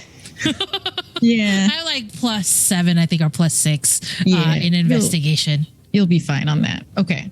Okay, cool. So I see that, and then I'm like, all right, cool. At least I know that it is an exploding thing and it's a living thing. Like they have to tell with a living thing. So I slowly float back to near, and if I see ice, I float near her and I say, I'm back, but I'm also still invisible. Yeah. Oh, I hear you. I saw that there were runes that were behind the other ones, and they glowed when I got closer. I did not touch a thing because I'm not good with the magics. I feel like we should tell the others who are better with the magics, and maybe they know something about this. Oh yeah, and I think we shouldn't come, like us physically, until we know what it is. Shouldn't come near because I threw a rat at it and the rat exploded. So we should go back and just tell them what the runes are and let the magic people come.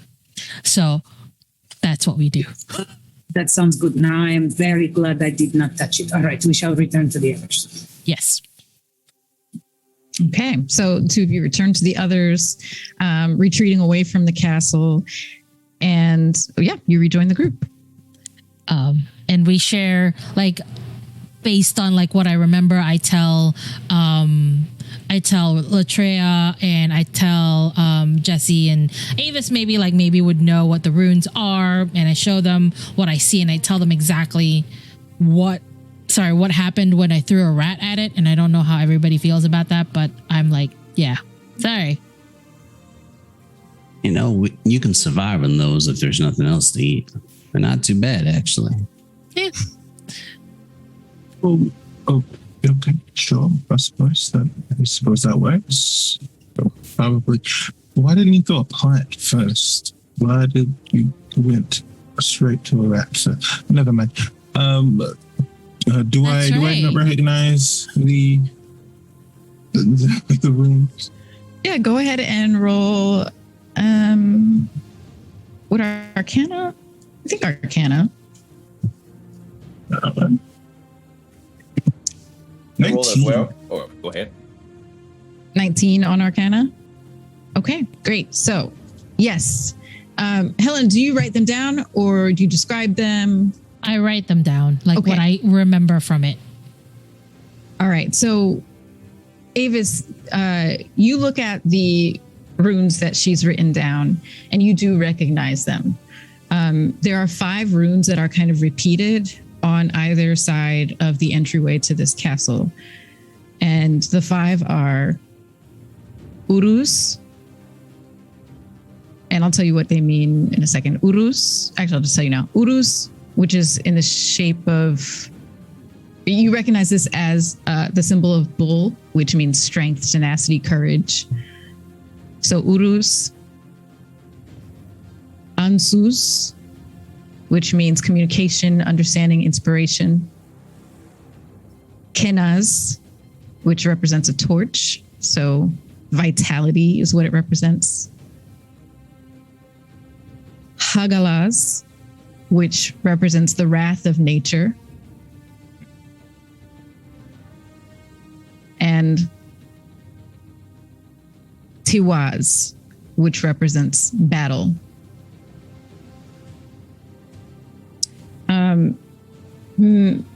Ice.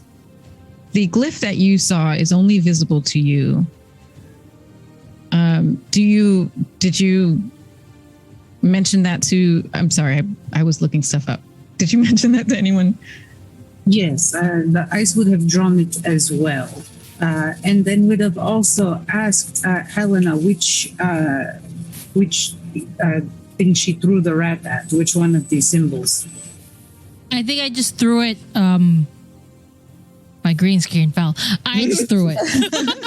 As you can see, the background fell. But I threw it into the entrance way.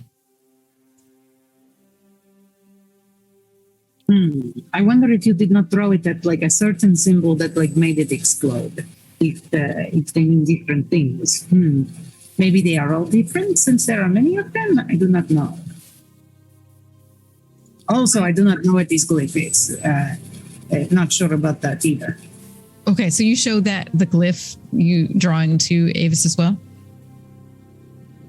And Avis, you recognize this one as Thurisaz, which represents a thorn and typically represents reaction and defense.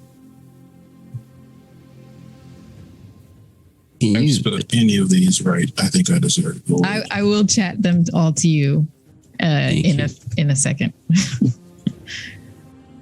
That what these are all very important, I think. They're very effective. So I think this one here, this one's Thorn. This one is probably the most defensive of all of them. Perhaps if we could get rid of this one, we could slowly, or at least remove a part of their defenses. Maybe just enough for us to sneak inside. How do we get rid of it? Just a bit more difficult. I'd have to see exactly where it is, but if they've made a mistake, we may be able to simply remove the section that is written from whatever material it is in and use that to sneak inside. The other way around it, I suppose, would be to quite literally go around it, maybe underneath it or high enough above it.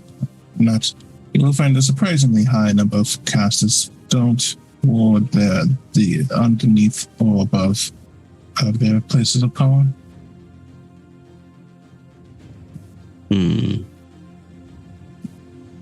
So if we go above it,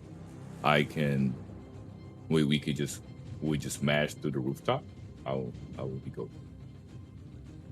Maybe. Much in the same principle as going over a wall. If they haven't extended the ward all the way up, then at some point we may find that we can go above it. Though I would be very careful. You don't want to just fly straight into it. That could be a problem if the ward is high enough. Jesse will turn to Jackson, actually, and he will say, hey, kid, how are you at digging?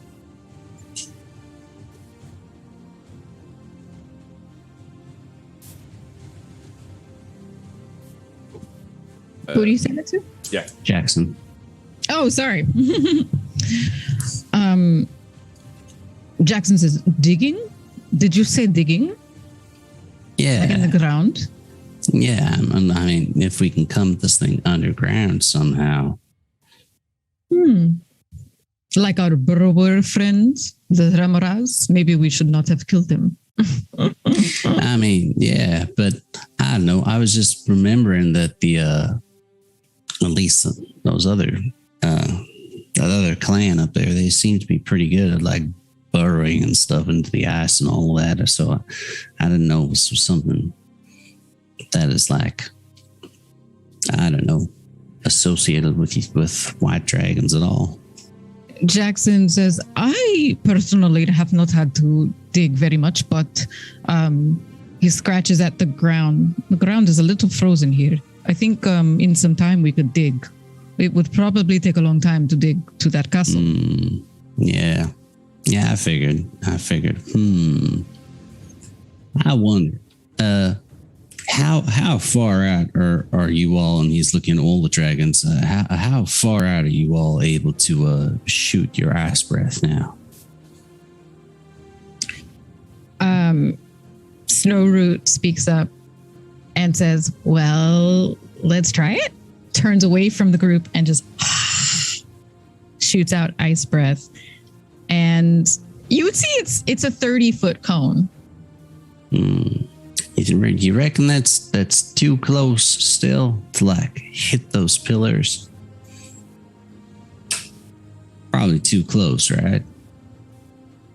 I mean, we were Maybe able to come near it enough that I could throw a rat at it.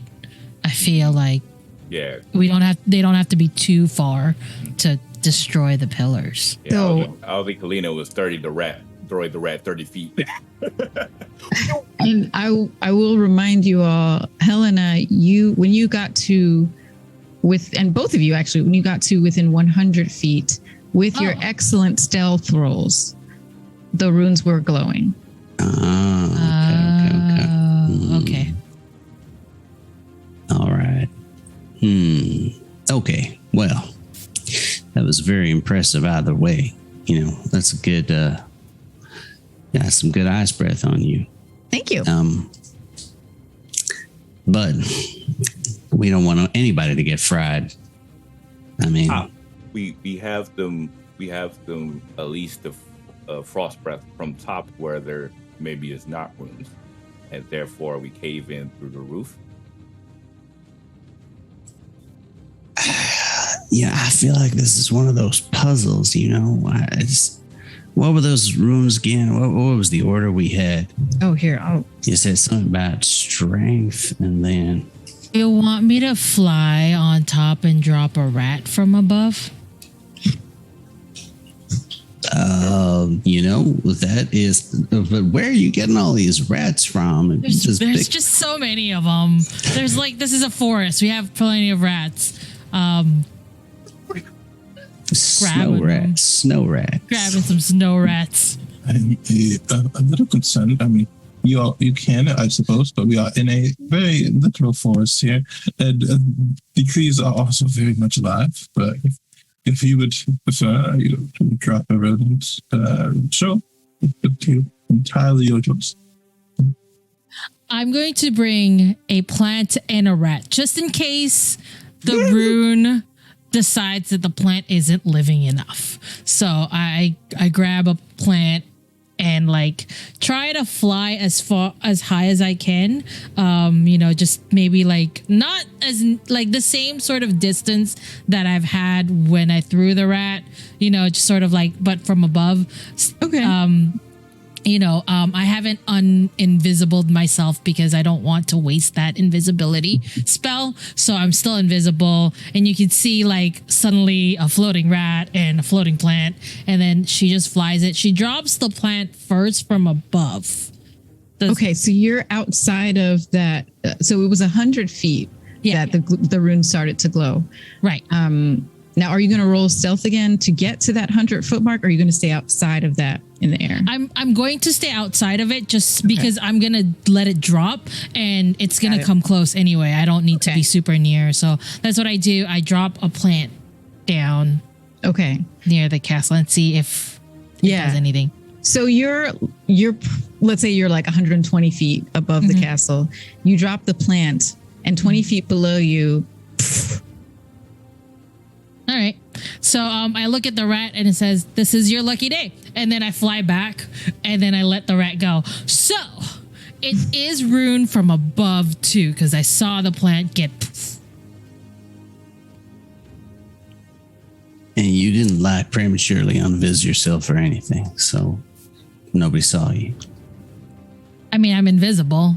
They may have seen a plant go poof suddenly, but. Okay. And a flying rat.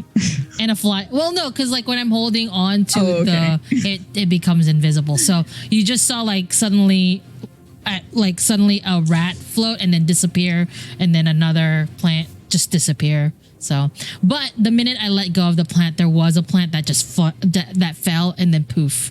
So, And that could have come from anywhere. yeah, it could have been like a fly, like whatever. I think the plant idea would have been better than the rat idea, but it's too late now. I threw a rat.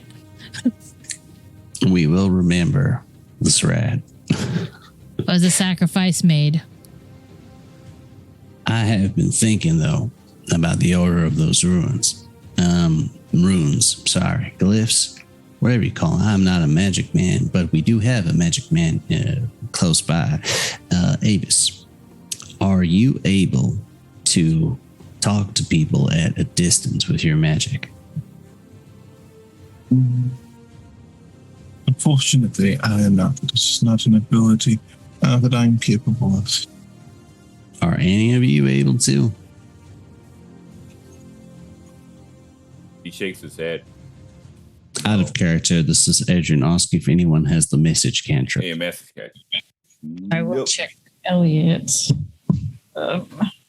Rangers have no cantrips unless Yeah. it is multi-class. Listen, I suppose then I should may be able to figure out a way in on my own using magic, and then I'll let you all know afterwards. There are a couple of things I think we could try here. One is about strength, communication, vitality, nature. Is anybody able to make lightning or fire or acid? He raises his hand. Fire. I can. Strength. So do I just do push? Just push? That's the one that's confusing me. I don't know if we just need to like go up there and try and lift a big boulder or something. Like, look, I'm strong. That I don't know. I do want to try something though. Oh, okay. I have an idea with at least one of them. Y'all want to come with me? Sure. All right. So we're going to walk up to where we are close enough to where we can see these ruins and not get fried within the fry zone, I guess. Outside of the fry zone. And I would like to take a pebble, and I'm going to use the only cantrip I have because I'm Azamar of Light, and cast it on this pebble. I'm hoping that this one can work for the torch, or maybe. So I have this lit up pebble, and I'm going to try and throw that in. Okay. So you throw the pebble with closer to the castle. Yeah. So, but first I cast light on it, the spell light, and then I'm going to throw it into the zone. Okay. Nothing happens. Okay. All right. So maybe vitality. Go ahead. I mean, I'm just grasping at straws at the moment. Well, that is a bit of a gamble, but I suppose we're here to put things. What is the phrase? Go all in, and then you will get close enough, and then they try to misty step inside. Okay. So remind me, for Misty Step, how does that? Let me see. Briefly surrounded by silvery mist, you teleport up to 30 feet to an unoccupied space that you can see. So you're trying to teleport into that zone? Okay. So you cast this and you appear. How close would you like to be to the castle? Just inside of like the protected place. Okay. So just inside the 100-foot zone? No. How can I get inside of the actual building? Or the actual structure in that building, but like on like the walls or something. So it says for Misty Step, you teleport up to 30 feet to so you're further from 30 feet from it, from the castle. I'm gonna just walk as far as I can and teleport inside and see what. So hold on, because Wait, you still have to take damage. Just wait. I'm just calculating. when you teleport to inside of this 100-foot range, you start to feel this searing heat combo, acid and heat combo. And you do, in fact, take damage.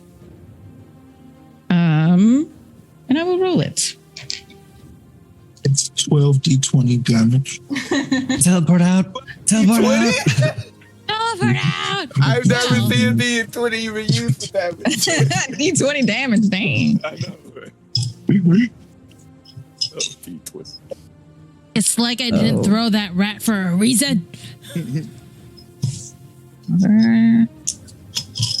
Okay. Okay.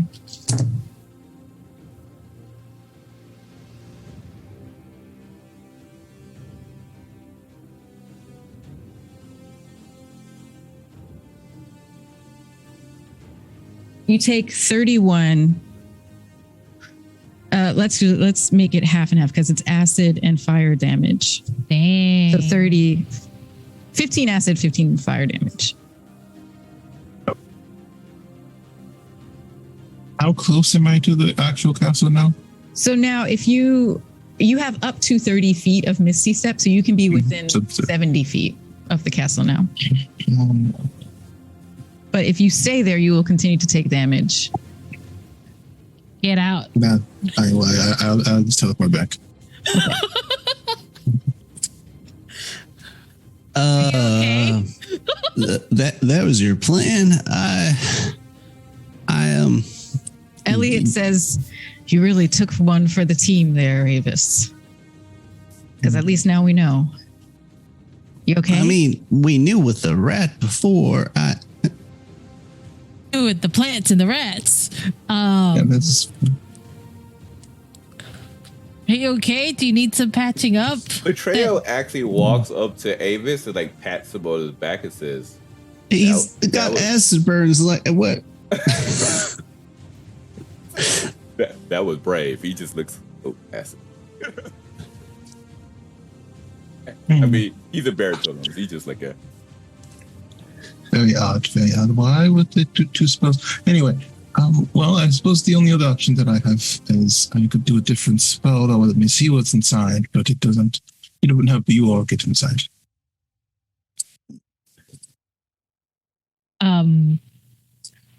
I am gonna throw up detect magic just to see if there's like any weakness at all that I can see. Like, of course I'll see like the whole magic thing, but I'm gonna try to fly around the perimeter and just see if there's like anything sort of like a weakness spot in this whole magic thing. So you definitely are detecting that this glyph is what's casting this protection spell around the castle. The runes are also kind of like, they are also radiating some type of magic that could have some other effects. You're not quite sure yet. But what you've experienced so far with the rat and the plant and with Avis has been the glyphs. And there's one on each side of the entrance. Beyond that, you can't really detect further into like inside the castle. You're just too far to do that. Right. If I start like sort of like flying around the perimeter just to like see if there's a weakness that we can enter through, like the glyphs magic isn't as strong, maybe. Basically that's what I'm looking for. Would I be able to find anything, or is it like completely around it? You're seeing it's completely surrounded by the glyph's protection. Can I try something else? Or you have an idea, Latria? Yeah, Latrell was going to look around for essentially the biggest thing he could find and try to present that in front of the strength glyph to see if that signals anything. So there's like boulders and trees around. So Latrell is going to go over to a pretty much a huge tree and says, well, they need a demonstration, and he's just insisting just going to try to grab it and then yank it from its roots and then present it to the straight room. Present it to the straight room. You're holding this giant tree out 100 feet away from the castle and its ruin. Nothing happens. Nothing happens? All right, from there, he's going to throw the tree at the straight room. And the tree gets zapped with ice and with acid and fire damage as well, and just burns into kindling. All right, so that is a no. How far away are the pillars from where we are? About 100 feet, because they're part of the castle. Shit. They're kind of like the front of the castle. I have a slight idea. You throw rock, right? And rock did not explode. Maybe if we throw big enough rock at glyphs break. He points towards ice with a big smile. It's like, genius. And then he's going to pretty much grab the biggest the biggest boulder he could find, and then just yeet it. What is your 100 feet though. Yeah. What is your range on 100 like feet. long range? Like So my strength is maxed out at a plus 20, and then if I need to, I could definitely throw a bit bigger, a couple of times, even from large to even huge if I need to be able to yeet that rock. But do you have like, what's your range on like ranged attacks? Do you have like a? Oh, there is no like range. It's not like a bow and arrow that says that you have like a standard range and then like long distance for throwing. So you don't have any other types of weapons that are ranged that you could just tell me what the range is on those? Oh, for like, so say for example, like a longbow, which is like the longest you could do, is standard is 150 feet, and then long distance is considered 500 feet. So that's you have a longbow? Do you have a longbow? Yes, I actually do. Okay. So potentially you could get some range on this thing, but this is a really hard strength test. Oh yeah. I'm going to make it a really high target for you, knowing that you have a plus 20. Okay. Okay. All right, no worries. Because this is kind of impossible. Like this is impossible. Yeah. Like inspiration. Thank you. I would take all the buffs I could get. So he's going to, of course, when he sees the biggest boulder he can find, he's going to place his fingers across the ice, across the blade, and you see a frozen glyph to start to appear on the blade itself as he uses a frost glyph to give him a +2 to all strength checks and saving throws as well as Constitution. Then he's going to, of course, grow larger to give him advantage on the saving throw strength checks and saving throws. And I pretty much, and then of course so that pretty much. Before we continue this whole thing, just like I dropped the plant from above, why don't we, to save the trouble of like, oh, he was already doing it, throwing this, like to save the trouble of throwing this, we could just carry a big rock, with our dragons and fly with the big rock, and just let gravity do the work for us. I could also make the rock smaller and then make it bigger. And then make it bigger. I just feel like this way is much more entertaining. All right, we have a backup. I have a backup idea. Why not both? Let's try one then the other. All right. Okay. So just to verify. Okay. So I roll my checks. Give me 1 second. I get advantage. Oh, thank God I have advantage because that first roll was a natural 1. Ooh. Much better. Okay.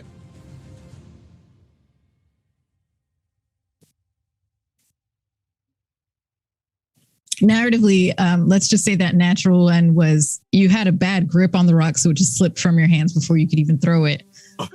Yeah, that makes sense. He was like, "Oh, gotta find the proper grip on it." Oh, and then I get the what you call it, right? The inspiration, right? Oh no, it's inspiration. The D8 from Avis, I think. Mm-hmm. The Bardic gets.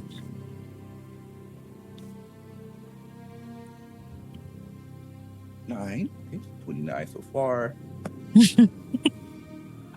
So that is a 35. You just made. I made it 35. Really? Yes, I did. I can't believe you did this. I'm rolling my eyes. I can't believe you've done Listen, I played with him long enough. I expected this. This story. I should have made it 40. I was like, should I make it 40? No, there's no way. I can't. No way he'll hit 35. Just make it 35. He would roll max on every single dice at all, then still do it. I was trying best. Oh my goodness. I need that inspiration. That inspiration saved the day. Would you like to describe how you yeet this giant boulder into the So how I'm imagining him doing it is he just like looks at this giant rock, and as he sees it, he says, "Well, it's now or never." And then he kind of thinks, of course, about like all of the other previous experiences of like his challenge of strength and challenge of competition, and just showing like who he is and his life as a protector. And as he does so, he just kind of like bends down and then just like kind of like grabs the giant boulder itself, and then he kind of spins around in a circle to kind of give himself like momentum. And as and then pretty much like Chuck puts the rock into the area. It unnaturally goes soaring. It's not even very arced. It's just like very slight arc, 100 feet over. And where were you aiming it at? The strength rune you said, or the strength rune. You're aiming it at the strength rune, and it hits the left side of the castle directly into the strength rune, and the whole castle shakes on impact. You see very slight cracks, but it's still standing. There's not really any. Actually, you probably don't even see slight cracks from your distance. But it's still standing. But you did shake the castle with this giant boulder, and now the boulder just kind of falls and rolls a little bit away from the castle, but is kind of within like 10 feet of the castle now. Was there any change at all in the magic that we're watching? No. So that was fun to watch. Let's do something a little bit different. An old man pops up from the snow and just says, "Oh, hey there, muscly arms. You want to come back to my house?"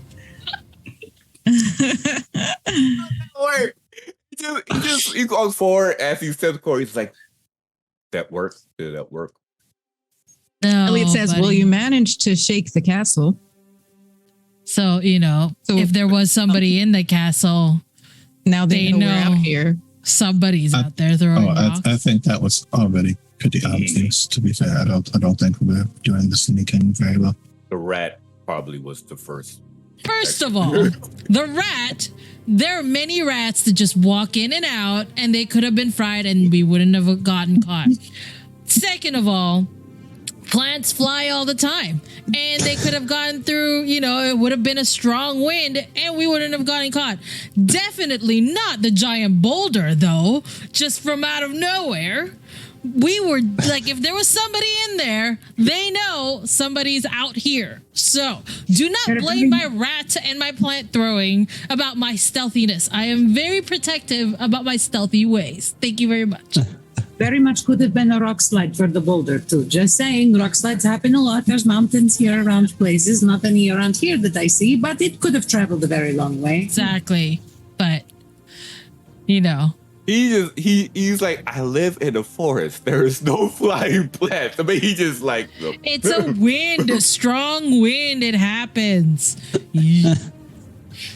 All right. Well, we tried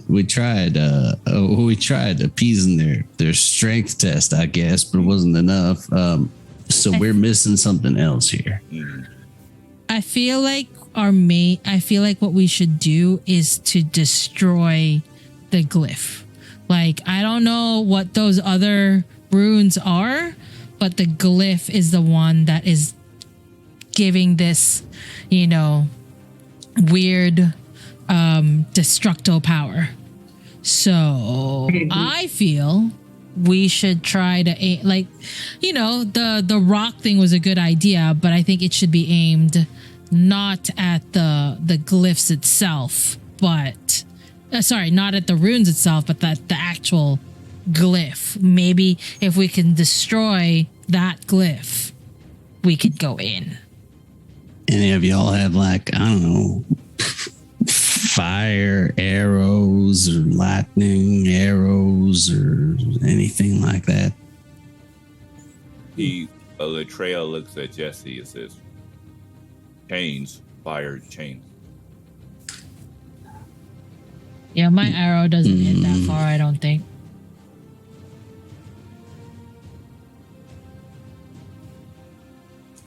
This is going to be a problem, but the glyph. It can go. I have a short bow that can go for 320 feet, but it's at a disadvantage. I mean, I have a longbow, but there's no fire on it. Unless somebody could like make it magical or something. Elliot, I don't think it would need to be magical. I just think it needs to hit the glyph and just like cut it off or like, destroy the Elliot glyph. turns to Latreia and says, well, how many more boulders do you think you have in you to throw? He looks towards Elliot, and then again, there's a genuine smile, and he kind of like pats him on his shoulder. He says, I'm always ready for round 2. All right. Can I pat him and say, can we do the flying thing instead? Just to have like more chance of success instead of like relying very heavily. I feel like gravity would help that more. So the glyph itself, the one that says defense reaction, is on the ground or also on this pillar? Yeah, it's facing you. Okay, so we can't hit it from the top. Yeah, you have to from the side. Okay. The boulder is strong enough. If you drop it on the top, it'll Just down, roll down. This is like Helena doing it's just gonna fall and hit and then whatever. Like if you guys don't want to do it, just say so. But I feel like it's just better roll for everybody. Not on this big rolls that we need to make. I'm just saying, just drop it. And it's just gravity. We'll have more strength. Is it possible for it to drop and actually hit the glyph, or do you have to hit it from the side? I honestly don't see how you would drop a boulder and hit it and from hit. the Yeah, like because it's this way. Well, It's not- my flush. main Yeah, it's goal flush is to like vertically. destroy the pillar itself, right? So like if you want to drop destroy like the whole pillar. yeah, destroy the whole pillar. Just drop drop It's made something of heavy. So it's made of stone. Dang it. This whole castle is made of stone. Whatever. Drop a big boulder on it and destroy it. Like Just destroy the whole castle. Just destroy the whole destroy castle. it. I don't care anymore. Just destroy it so we can come in. That's all I want to do now. So Latreia, I think, like I said, he's just gonna go back to eating a big boulder round 2, particularly at this glyph, just to see if it works. So, Latreia will look over and says, okay, so there, right? And he points at the glyph. Yeah. Actually, only ice can see. exactly. You got it. Mm-hmm. Yes, and she will kind of like turn him just a little bit and go about 2 inches that way. There you go. Okay, now you should be good. Just throw straight. Okay, and he's going to try for round. Oh, wait, does Avis give Bard inspiration again, or? Or why not? Huh? Or why not? All right, cool. All right, so you try for round 2. Let's go. Here we go. Woo. All right, thank God for advantage, because that was a 3. Okay. Oh, I get to use the. Ooh, okay. 30. Oh no, that is 33, right? 25 plus 8, I think. 25 Yeah. plus 8. 33. 20. Yeah, 33. 33. Okay. Yeah. So Yeah. not quite Don't hit far it. enough. No. Oh well. Oh well. Well, Can I try some logical deductive reasoning here? I want to see if I can get. I know this sounds weird, but I want to see if I can think about the runes and this castle, and I want to do an insight check and try and put pieces together. Okay. Yeah, go ahead and roll insight. And yeah, go ahead and roll insight. Oh, dang, I thought that was 9. No, so 13. 13.